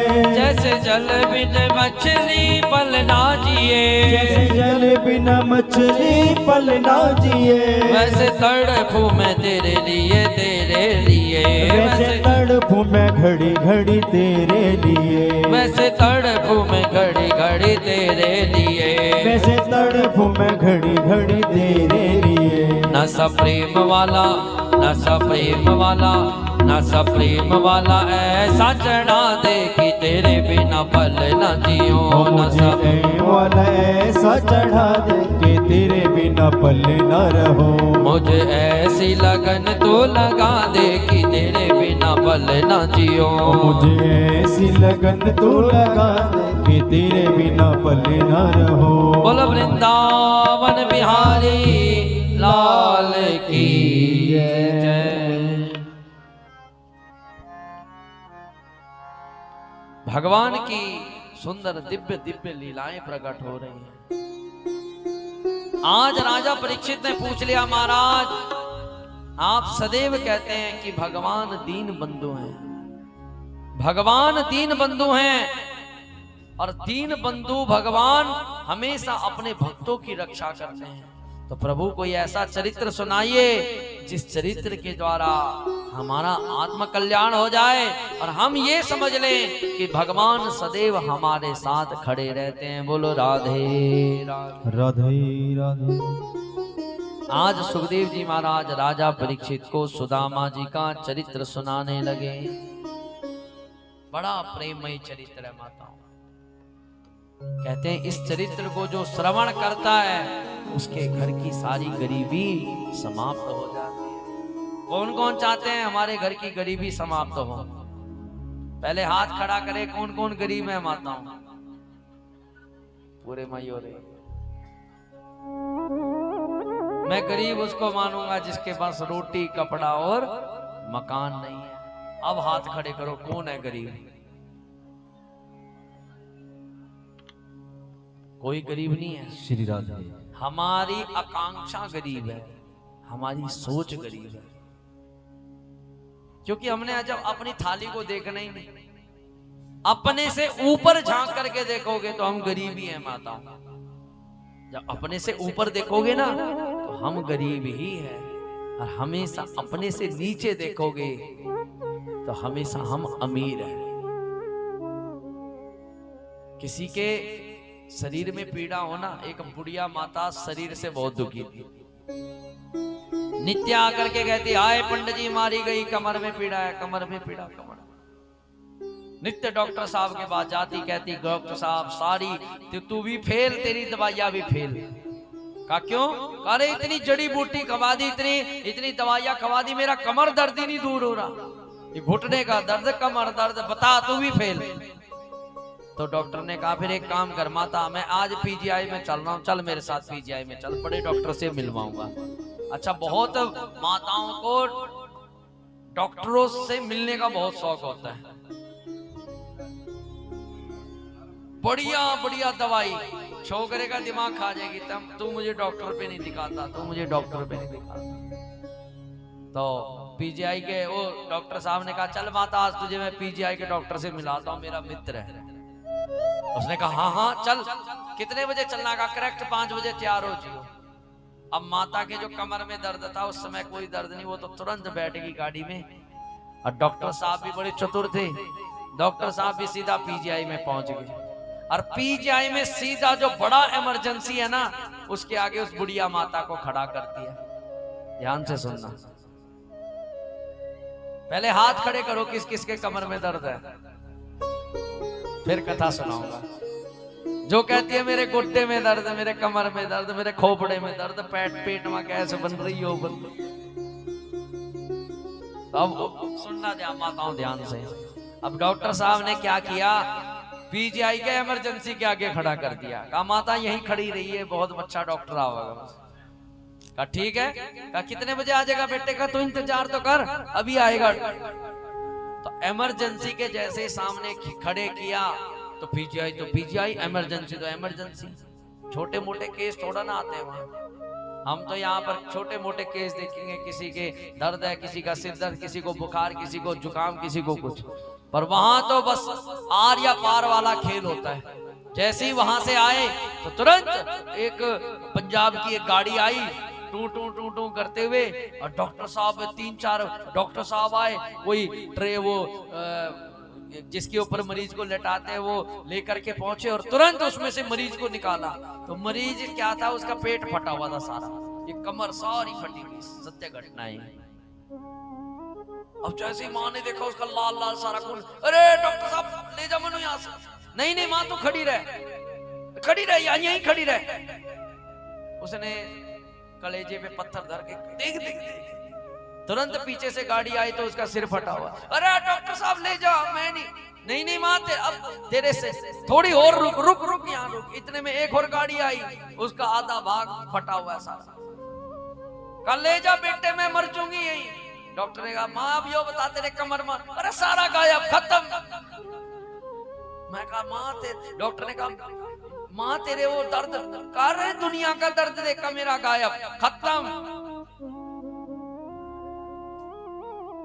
यदि अपने आप को सुखी समझना है ना तो कभी गरीबों की बस्ती में जाना।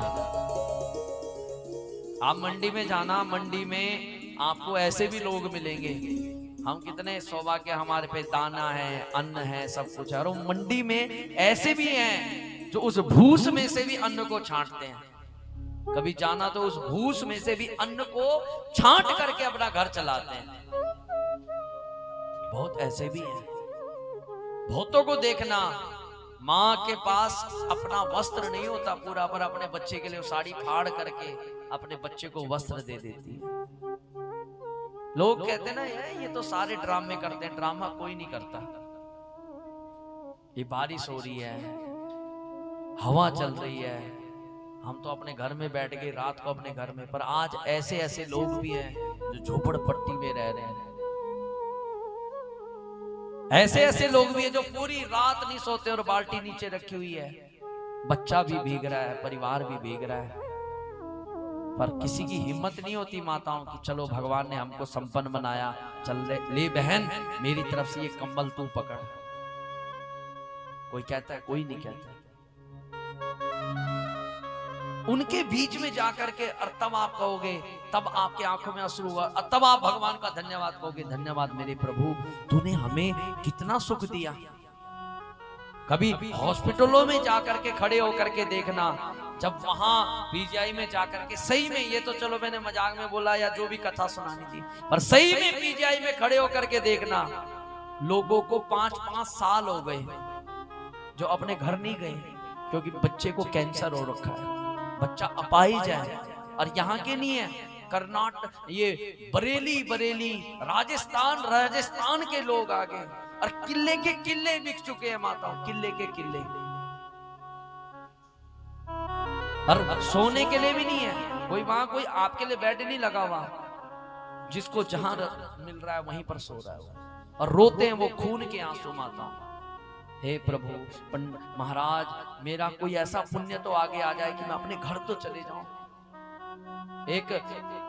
एक बार कोई भाई था, बीमार था, उसको ले गए तो लाओस्पीति, चाइना बॉर्डर है लाओस्पीति, तो वो बोधिस्ट था, बोधि धर्म वाला था, तो माला जप रहा था।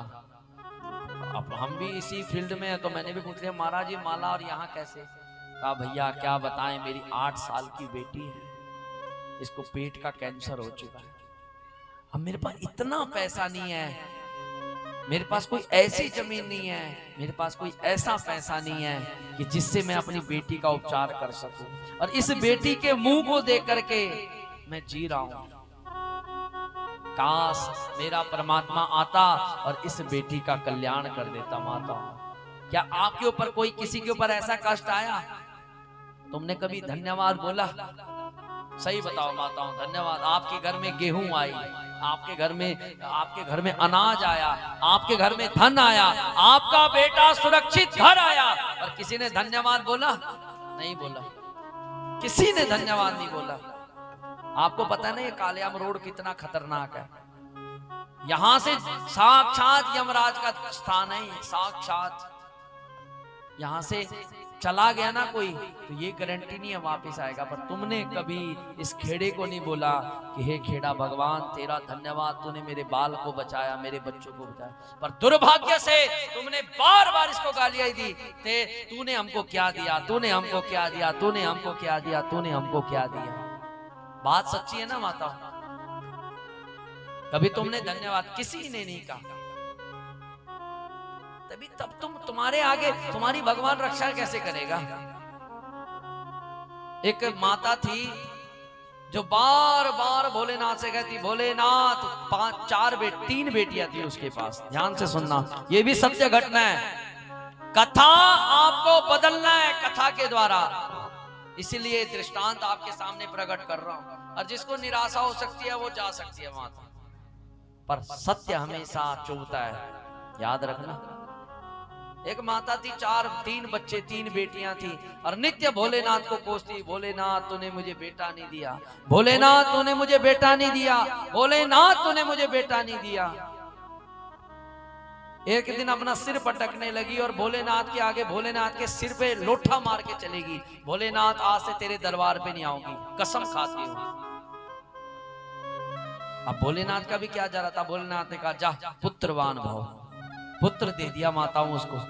अब तुम ये मत समझ लेना कि भोलेनाथ के सिर पे मारने से पुत्र मिलेगा, भोलेनाथ का सिर फोड़ दो पुत्र मिलेगा ना। आगे भी सुनो, यही गलती है हमारी, हम थोड़ा सुनते हैं। अब उसके घर में पुत्र तो हुआ, पर पुत्र हुआ अपंग। क्या हुआ माताओं? अपंग, समझ रहे हो ना, वो बोल पाता ना वो चल पाता, लैट्रिन बाथरूम भी बिस्तरे पे करता माताओं। आज चाहती उसकी केवल पुत्र की, पर आज उसका जीवन नरक बन गया। एक दिन अकस्मात सपने में भोलेनाथ किसी बाबा के रूप में पहुंच गए। भोलेनाथ ने कहा देवी तो बार बार कहती थी ना कि मुझे पुत्र दे दे, मुझे पुत्र दे दे, मुझे पुत्र दे दे, इसलिए मैं तुझे पुत्र नहीं दे रहा था।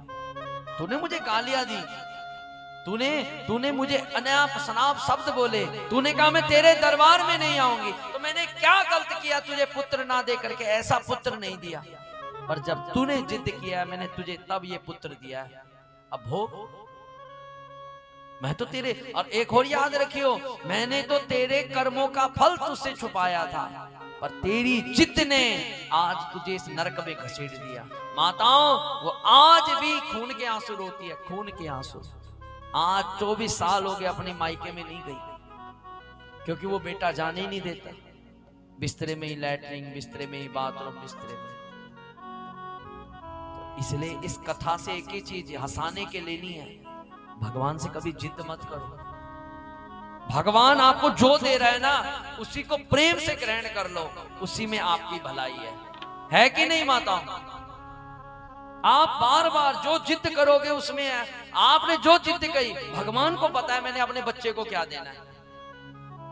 और एक और बात, यदि चाहते हो कि हमारे पापों की निवृत्ति हो, तो अपने हाथ से दान करो, गरीब को करो, असहाय को करो। अरे आप गांव का नियम बना लो, 10 माताएं मिलकर के किसी हॉस्पिटल में खिचड़ी की सेवा ले लो।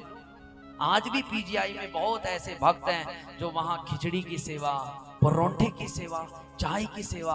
बहुतों के पास पैसा नहीं है इसलिए तो पीजीआई में जा रहे हैं, यदि पैसा होता तो फोर्टिज में जाते। पर यदि वहां पर जिसका पैसा लग गया, आहा, भगवान भी उस पर खुश हो जाते हैं। और तुम्हारे बड़े होने का फायदा भी क्या? कबीरदास कहते हैं, बड़ा हुआ तो क्या हुआ, जैसे पेड़ खजूर, और पंछी को छाया नहीं, फल लागे अति दूर। जो दान ना करे, जो पुण्य ना करे, जो गरीब को ना दे, जो असहाय को ना दे, मेरी नजर में वो खजूर का पेड़ है।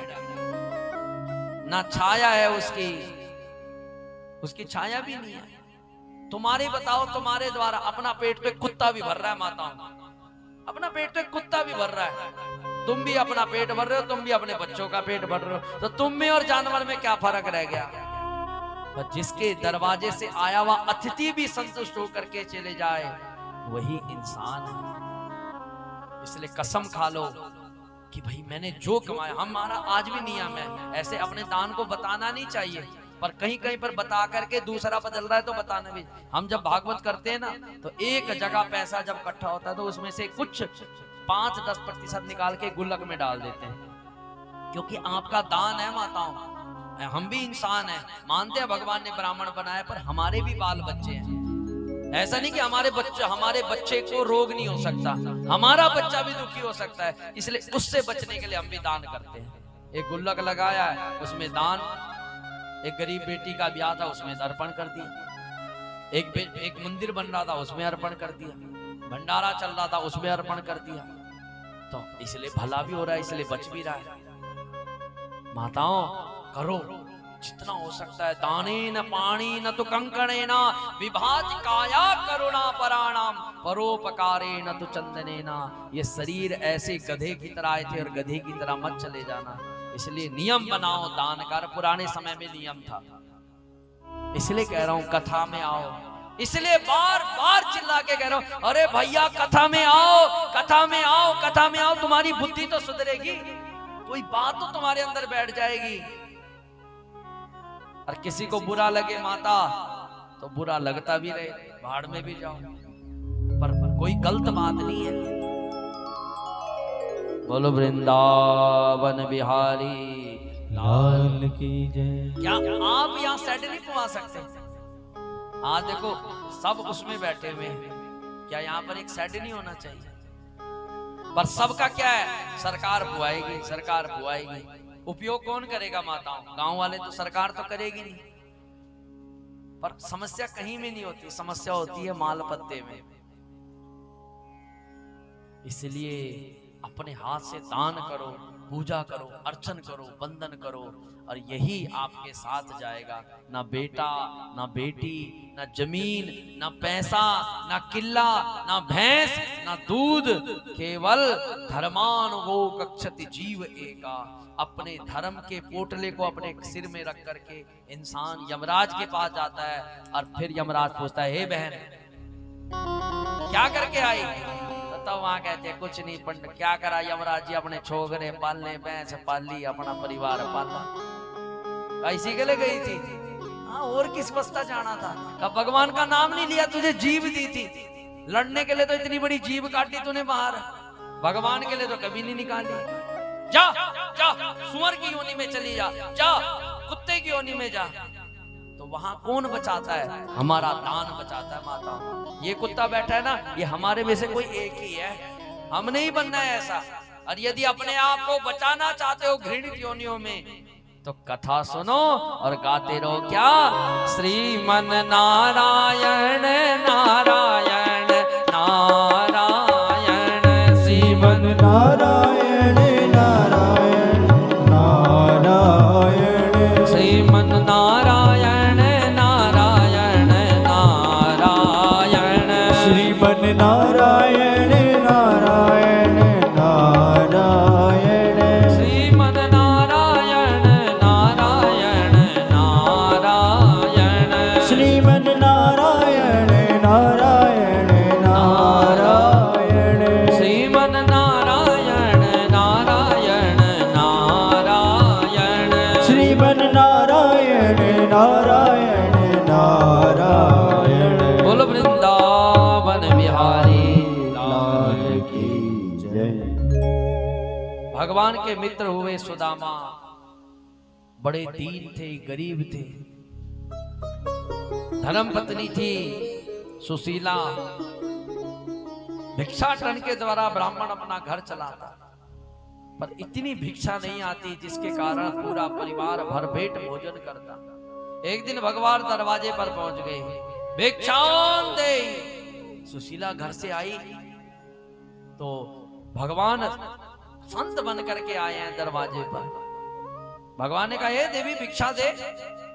कहा, स्वामी प्रभु बुरा मत मानना, मैंने कसम खाई है कि मेरे दरवाजे पर आए हुए अतिथि कोई भूखा ना जाए, इसलिए प्रभु एक मुट्ठी चावल मेरे घर में बचा हुआ है और ये चावल मैं आपको अर्पण करता हूं। भगवान ने पूछा, देवी तेरे घर में अन्न नहीं? कहा, प्रभु क्या बताएं, या तो आप ही समझ सकते हो या भगवान ही समझ सकता है हमारे घर के दुख को। भगवान ने कहा, अरे देवी तुम गरीब खाएगे, तुम्हारे पति का मित्र द्वारिकाधीश है, ब्राह्मणों का अनन्य भक्त। देवी यदि तेरा पति एक बार भी यदि द्वारिकाधीश के पास चला गया, समझ लेना बड़ी से बड़े दुख भी निवृत्ति हो जाएगी। सुशीला सुन करके हैरान कि मेरे पति के मित्र द्वारिकाधीश हैं। भगवान कहते हुए निकल गए। आज सुदामा जी भिक्षाटन के घर में आए। देखो माताओं, यदि किसी ने मुख्यमंत्री के साथ हाथ भी मिलाया हो ना, हाथ छोड़ो, मुख्यमंत्री के सामने भी खड़ा हो गया हो तो लोग फोटो खिंचा के बैठक में लगाते हैं, देखो हम कितने बड़े हैं। पर धन्य है सुदामा जी जिनके मित्र द्वारिकाधीश हैं, जिनके मित्र भगवान हैं, और किसी को जिक्र नहीं किया, इतने गंभीर है। आज सुशीला ने पूछा कि स्वामी सच्ची सच्ची बताना, क्या आपके मित्र द्वारिकाधीश हैं? सुदामा ने कहा हाँ देवी, बचपन के मित्र थे, एक साथ पढ़ते थे। कहा स्वामी यदि आप कहो, यदि आप कहो तो आप उनके पास जाओ और हमारे घर की दरिद्रता दूर हो जाएगी। सुदामा ने कहा हे देवी, ये क्या बात कर रही है? मैं अपने मित्र के पास धन मांगने के लिए जाऊंगा क्या? कैसी बात कर रही है? सुशीला ने बात पलटी, अरे स्वामी मैं ये नहीं कह रहा कि आप धन मांगने के लिए, अरे कभी आपकी अपने मित्र से मिलने की इच्छा नहीं होती क्या? हाँ देवी मिलने की इच्छा है, पर पता नहीं पहचानेगा कि नहीं पहचानेगा, क्या पता इस गरीब को मुंह लगाएगा कि नहीं लगाएगा। सुशीला ने कहा नहीं प्रभु, नहीं स्वामी, वो जगत नारायण परमात्मा है, उसके लिए कोई गरीब नहीं, कोई अमीर नहीं, आप जरूर जाओ। सुदामा जी ने कहा देवी कैसे जाऊं, मेरे पास तो कुछ है ही नहीं देने के लिए। तुरंत सुशीला 4 ब्राह्मणों के घर में गई और एक एक मुट्ठी चावल लेकर के आ गई।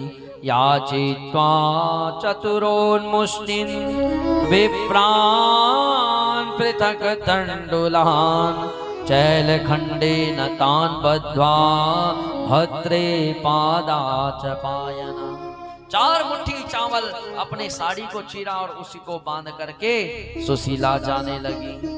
सुशीला ने दिया, सुदामा जी चलने लगे और सुशीला ने पीछे से आवाज मारी, कथा पे ध्यान रखना माता, गरीबी दूर हो जाएगी। जो जिनको रोने की आदत है ना, हे भगवान तूने पड़ोसी को बहुत कुछ दे दिया, हे भगवान पड़ोसी को तूने मकान दिया, दुकान दिया, गाड़ी दिया, बंगला दिया, उसकी गरीबी को दूर करने के लिए ये कथा है।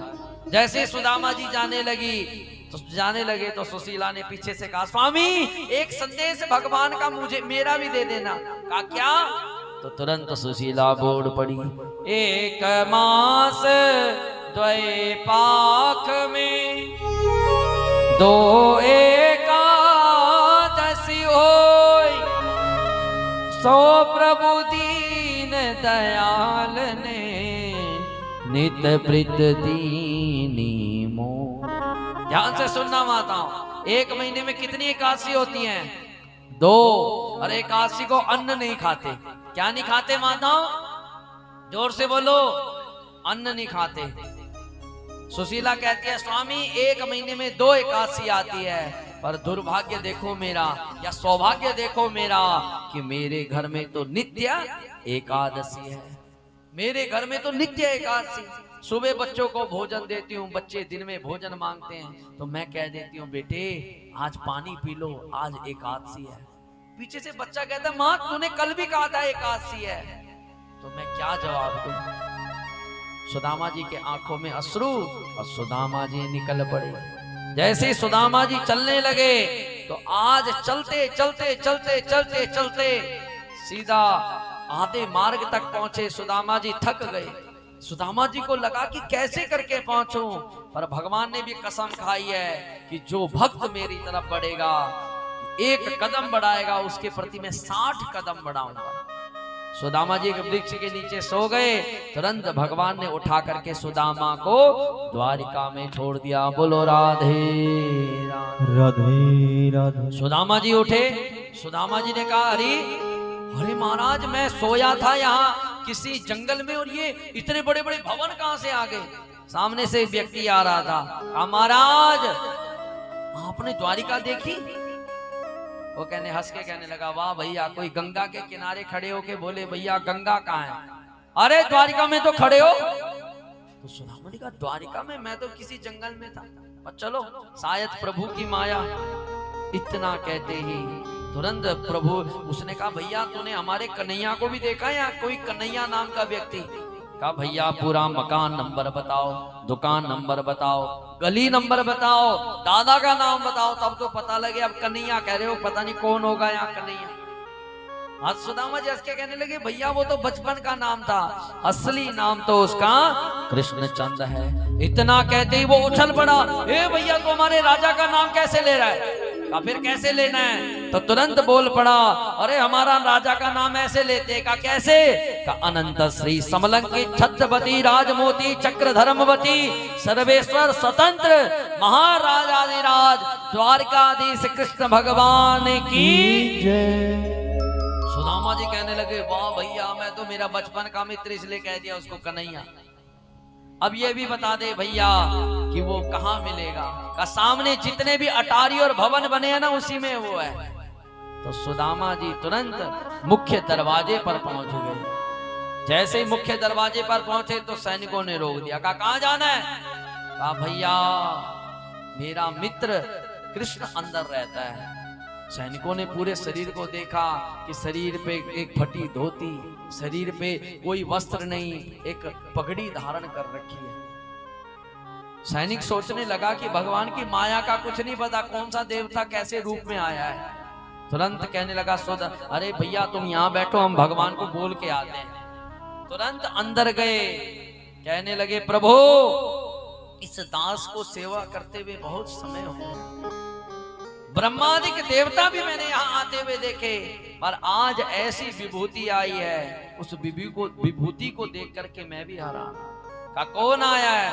तो तुरंत बोल पड़ा, शीश बगान धकातन से प्रभु जान को आए बसे गिरिनामा, धोती फटी सिलती दुपटी और नाम हो जाए सखा एति रामा। द्वार खड़े तुझ दुर्लभ को चकितो वसुधा अभिरामा, पूछत दीन दयाल बतावत अपनो नाम सुदामा। जैसे ही भगवान ने सुदामा नाम सुना तो सुदामा नाम सुनते ही भगवान उछल पड़े।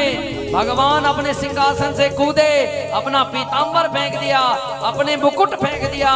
भगवान भागते भागते मुख्य दरवाजे की तरफ जा रहे हैं। सुदामा जी ने सोचा कि पता नहीं मुझे पहचानेगा कि नहीं पहचानेगा, पर जैसे ही प्रभु को सामने से आता हुआ देखा, प्रभु रो रहे हैं, बिलक रहे हैं, अरे मेरे मित्र सुदामा। सुदामा जी की भी आंखों में अश्रु। तुरंत सोचने का समय नहीं दिया, तुरंत आकर के भगवान ने सुदामा को अपने हृदय से लगा दिया। बोलो वृंदावन बिहारी लाल की जय। सच्ची बताना माताओं, कोई गांव में तुम्हारा ऐसा रिश्तेदार आ गया जिसके पास फटी हुई धोती भी नहीं है, फटी हुई धोती, ऊपर कपड़ा नहीं है और एक पगड़ी मटमैली, और वो गांव में आके कह दे भैया हम तो अमुक नाम के व्यक्ति के रिश्तेदार हैं, और वो तुम्हारे दरवाजे पे पहुंच जाए, क्या तुम उसका आदर करोगे? नहीं करोगे। आप कहोगे अरे भैया तू अच्छे कपड़े पहन के आता, गांव में तूने बेइज्जती करा दी, इतनी बड़ी कोठी, इतने बड़ा बंगला, लोग कहेंगे इसके ऐसा मित्र है। बताओ, हमारी दृष्टि में शरीर की सेवा ऐसी है, पर भगवान की दृष्टि में नहीं। तुरंत भगवान ने सुदामा को अंदर ले गए, अपने राज सिंहासन पर बिठाया, और राज सिंहासन पर बिठा करके आज भगवान चरणों में बैठ गए। जैसे ही चरणों के पद देखे तो अनगिनत कांटे लगे। भगवान ने रुक्मणी को बोला, रुक्मणी जल्दी करो, हमारे घर में ब्राह्मण देवता आए हैं, जल्दी करो, अंदर जाओ, गंगा यमुना का जल लेकर के आओ। अंदर गई, जितने में वह गंगा यमुना का जल लेकर के आती, इतने में ठाकुर जी ने अपने आंखों के जल से ही सुदामा जी के पैर धुलवा दिए। बोलो राधे राधे राधे राधे। सुदामा जी रोने लगे। भगवान अंदर ले गए, सुंदर बैठने के लिए आसन दिया, सोने के लिए आसन दिया, और आज भगवान सुदामा जी के पैर दबा रहे हैं। तुरंत भगवान ने कहा, अरे सुदामा बड़े दिन बाद आया, भैया तुझे आज याद आई अपने मित्र की? कहा भैया क्या बताएं, आज ही सौभाग्य मिला मिलने का। कहा भैया कुछ ब्याह हुआ कि नहीं हुआ, कुछ बाल बच्चे हैं कि नहीं? अब सुदामा जी शर्माने लगे, क्योंकि सारी देवियां वहां खड़ी थी। सुदामा कहने लगे, तेरे को यही मिला था पूछने के लिए?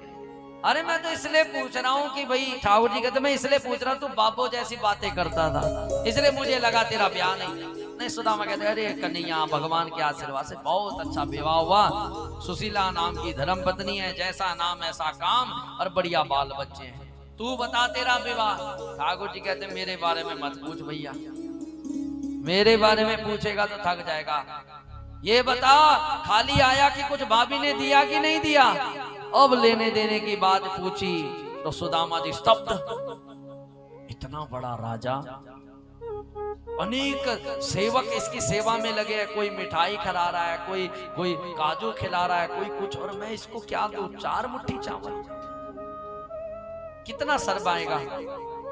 भगवान ने पूछा, हे सुदामा कुछ लाया कि नहीं? सुदामा जी घबराते कहा कुछ नहीं लाया। भगवान ने कहा फिर सीधा बोल दे, तेरी तो स्थिति ऐसी होगी जैसे तुझे सांप सूंघ गया हो, सीधा बोल दे नहीं लाया। कहा बिल्कुल नहीं लाया। और सुदामा जी ने वो पोटली यहाँ दबा दी। बोलो राधे राधे राधे। पर भगवान तो मन को जानने वाले हैं, हम तन को जानते हैं पर भगवान मन को जानते हैं। भगवान ने कहा सुदामा चल ठीक है नहीं लाया, पर मैं इतनी देर से देख रहा हूं तो ये हाथ दबा के बैठा हुआ है, क्या हो गया? हाथ में दर्द है? हाँ भैया बड़ा लंबा सफर करके आए, हाथ में दर्द। फिर दे हाथ दे मुझे, मैं ऐसी मालिश करूंगा तेरे हाथ का दर्द। कन्हैया हाथ मत, नहीं नहीं नहीं, हाथ जब तक नहीं मालिश करूंगा तब तक मुझे भी चैन नहीं। तुरंत भगवान ने हाथ उठाया और तुरंत सुदामा जी के वो 4 मुट्ठी चावल भगवान के हाथ में आ गए। जैसे ही भगवान के हाथ में आए, भगवान ने वो मुट्ठी से वो पोटली खोली, 1 मुट्ठी चावल लिया, जैसे ही ग्रहण किया तो 1 लोक का स्वामी सुदामा को बना दिया। बोलो वृंदावन बिहारी लाल की जय। 1 लोक का स्वामी सुदामा। जैसे ही दूसरी मुट्ठी लेने लगे तो रुक्मणी ने हाथ पकड़ लिए। स्वामी अपने आप सुदामा बनने वाले हो क्या? अरे हमें भी चावल दो, हम भी इसको खाएं प्रसाद में। कहा हाँ देवी ले जाओ इसको। अब सुदामा जी हाल चाल बचपन की याद आने लगी, बचपन की बातें करने लगी। कन्हैया तुझे याद है हम गुरुजी के गुरुकुल में कैसे रहते थे? कन्हैया तुझे याद है हम गुरुकुल में कैसे रहते? 2 गांव की 2 बहनें मिल जाए ना, जिनका ब्याह अलग अलग हुआ है, और जब वो इकट्ठी होती है तो उनका बचपन उनको याद आने लग जाता है। चाहे वो बुढ़िया भी है, 2 बुढ़िया या 2 बूढ़े इकट्ठे हो गए तो फिर वो बूढ़े नहीं होते, वो बचपन में पहुंच जाते हैं। पता है तेरे को, हमने उस घर से अमरूद चोरे थे और उस बूढ़े ने बहुत छेता मारे को, है ना? तो बचपन की याद आने लग जाती है। तुरंत अब सुदामा जी कहने लगे कन्हैया वो बात छोड़, अब बता तेरा ब्याह हुआ कि नहीं हुआ? भगवान ने कहा ब्याह के बारे में पूछ रहा है, चल तुझे भाभियों से मिलाई देता हूं। तुरंत सारी देवियों को बुलाना प्रारंभ किया। देवी जल्दी बुलाओ, सबको बुलाओ, जितनी भी हैं। हमारे घर में ब्राह्मण आए हैं आशीर्वाद देने के लिए। अब सबसे पहली रुक्मणी आई। अच्छा भाभी जी है, पुत्रवान भव, सौभाग्यवान भव। सत्या देवी आई, पुत्रवान भव, सौभाग्यवती भव। दूसरी आई, तीसरी आई, 10 आई, 20 आई। अब सुदामा जी सोच रहे राजा ऐसा है 10-50 तो रखी होंगी, पर अब तो वो संख्या बढ़ी रही है। 50 टपी, 100 टप गई। सुदामा जी कहते हैं कन्हैया कितनी है? ठाकुर जी कहते चुप चुप चुप चुप, आशीर्वाद दे, तू नहीं कहा था मिलानी है। अब आशीर्वाद। सुदामा जी घबराए। पुत्रवान भव, सौभाग्यवती। संख्या बढ़ी 500, संख्या बढ़ी 1000। सुदामा जी अरे कन्हैया, अरे भैया तू आशीर्वाद दे। संख्या बढ़ी 5000। सुदामा जी के हाथ जोड़ के भैया बता दे कितने हैं, कितनी है? ठाकुर जी कहते हैं अरे भैया अभी तो आधी छोड़, आधी से आधी भी नहीं हुई। कहा पूरी कितनी है?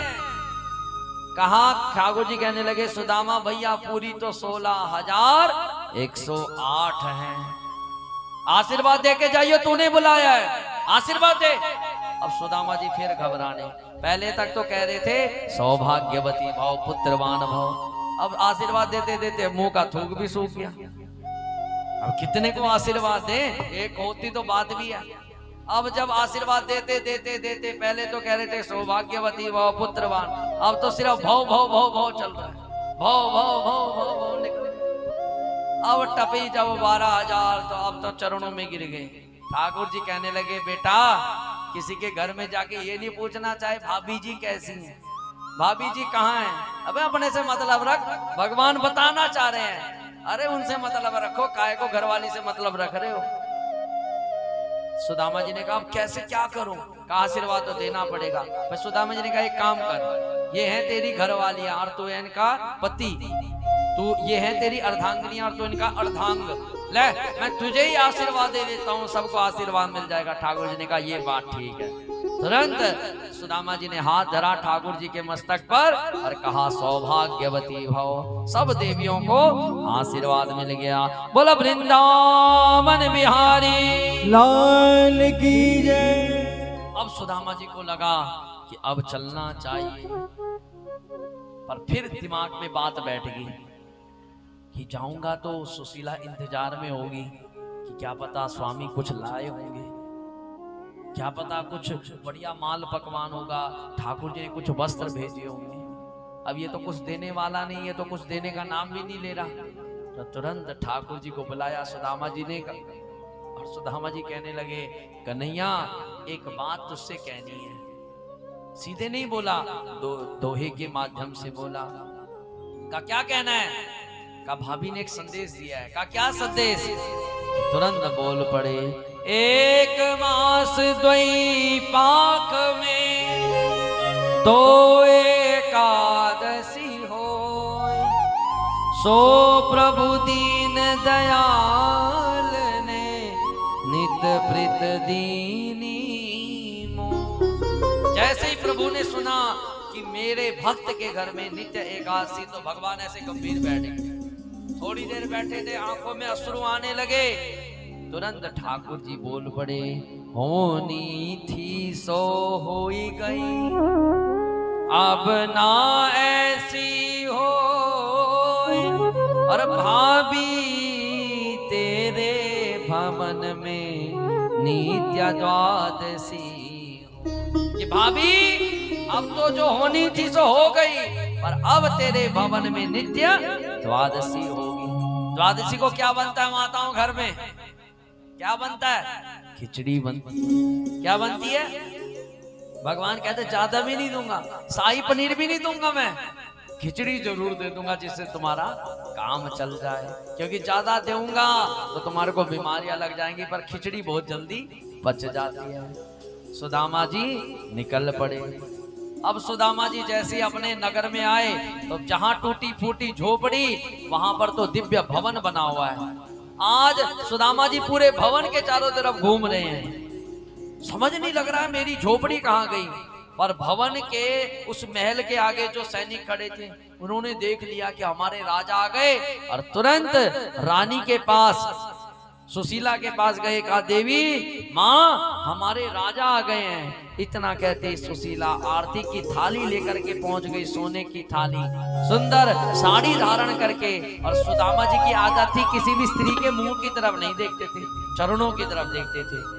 अब आरती गाने लगी सुदामा जी के मुंह पर, ओम जय जगदीश हरे स्वामी जय दीनानाथ हरे, भक्त जनों के संकट दास, जनों के अवगुण बसी वाला दूर करे, ओम जय जगदीश हरे। अब सुदामा जी सोचे भैया आवाज तो मेरी घरवाली जैसी आ रही है, पर जब मुख की तरफ देखा तो सुदामा ने पूछा अरे देवी ये साड़ी कहाँ से आई, ये सोने की थाली कहाँ से आई? सुशीला रोती भी कहने लगी प्रभु स्वामी प्रभु देते नहीं दिखते, पर देने वाले सारे परमात्मा। सुदामा जी रोने लगे, प्रभु सच कहते हैं आपको घनश्याम, आप बरसते हुए नहीं दिखते पर बरसने वाले आप। पर एक कसम मैं भी खाता हूं कि मेरा घर तब तक झोपड़ी होगा जब तक आप मेरे घर में नहीं पधारोगे। ये गांव तब तक झोपड़ी थी जब तक यहाँ भागवत भगवान नहीं पधारे। आज भागवत भगवान पहुंच गए तो ये भवन बन गया। आपका भी घर चाहे आप तीसरी मंजिल भी खड़ी कर दो, पर जिस घर में ठाकुर जी हैं उसी घर को भवन कहा गया है।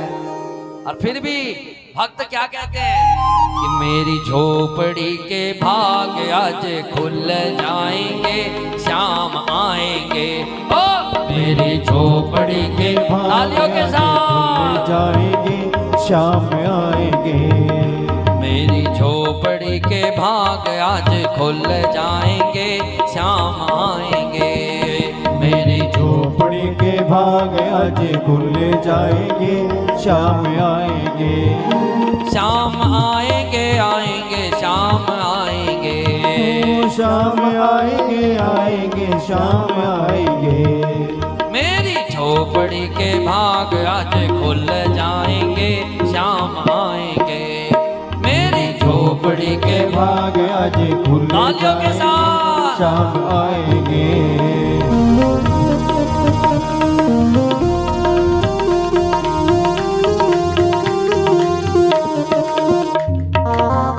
अब ठाकुर जी आए तो आप अपने घर को सजाओगे। भागवत भगवान आए तो आपने सजाया, क्या बढ़िया सुंदर चुनिया लगी, क्या बढ़िया लड़िया लगी। भगवान भी खुश हो गए, भागवत भगवान भी खुश हो गए, इसलिए सुंदर आपके लिए एसी की हवा चला दी।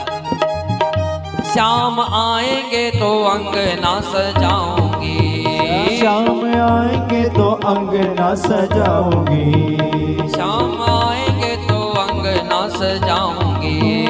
श्याम आएंगे तो अंगना सजाऊंगी।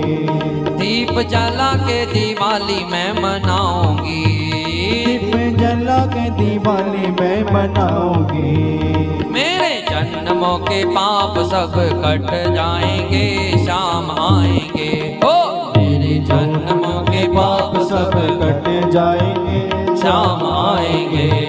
मेरी झोपड़ी के भाग आज खुल जाएंगे, श्याम आएंगे।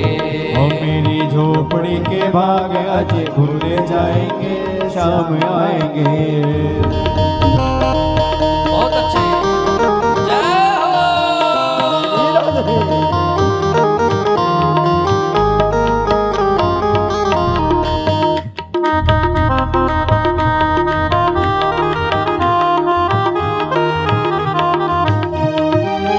श्याम झूलेंगे तो पल ना झुलाऊंगी।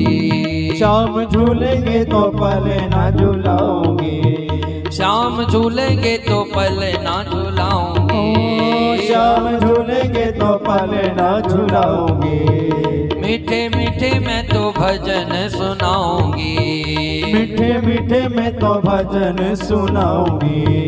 मेरी जिंदगी के सारे दुख मिट जाएंगे, श्याम आएंगे।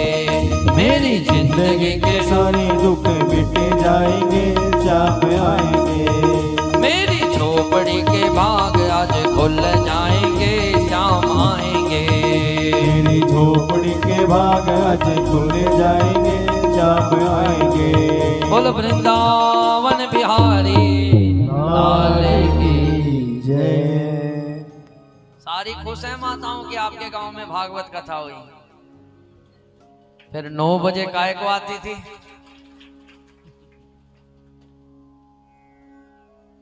बुंदा लगी, मतलब सारी झूठ कह रही थी।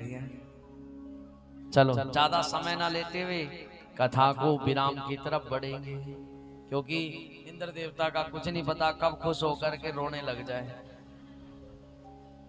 यहीं पर दसम स्कंद को विराम। इसी दसम स्कंद में आज अर्जुन भगवान के द्वारिका में पहुंचे। तो जैसे अर्जुन सिंहासन पर बैठे हुए हैं, द्वारिका में बैठे हुए हैं अर्जुन और भगवान, एक ब्राह्मण पहुंच गया।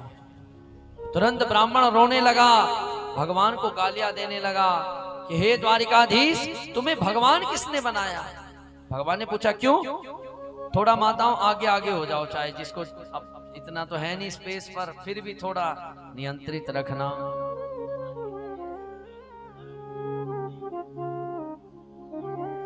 थोड़ा ये बारिश आएगी माताओं, ये समझ लो पाप निवृत्ति हो रही है। आप में से खड़ी होके बोल रहे पंडित जी तू भी आजा बीच में, तेरी भी हो जाएगी निवृत्ति। मैं कहूंगा माताओं तुम्हारी होगी तो मेरी भी होगी। ब्राह्मण आया, भगवान को गालियां देने लगा। अर्जुन ने कहा अरे ब्राह्मण तू भगवान को गालियां क्यों दे रहा है? कहा राजा का कर्तव्य बनता है प्रजा की रक्षा करना। कहा तेरे साथ क्या हो गया? ये बेटी, ये जिनके पास बच्चे हैं वो इधर आ जाएंगे। श्री कृष्ण गोविंद हरे मुरारी, हे नाथ नारायण वासुदेव, श्री कृष्ण गोविंद हरे मुरारे, हे नाथ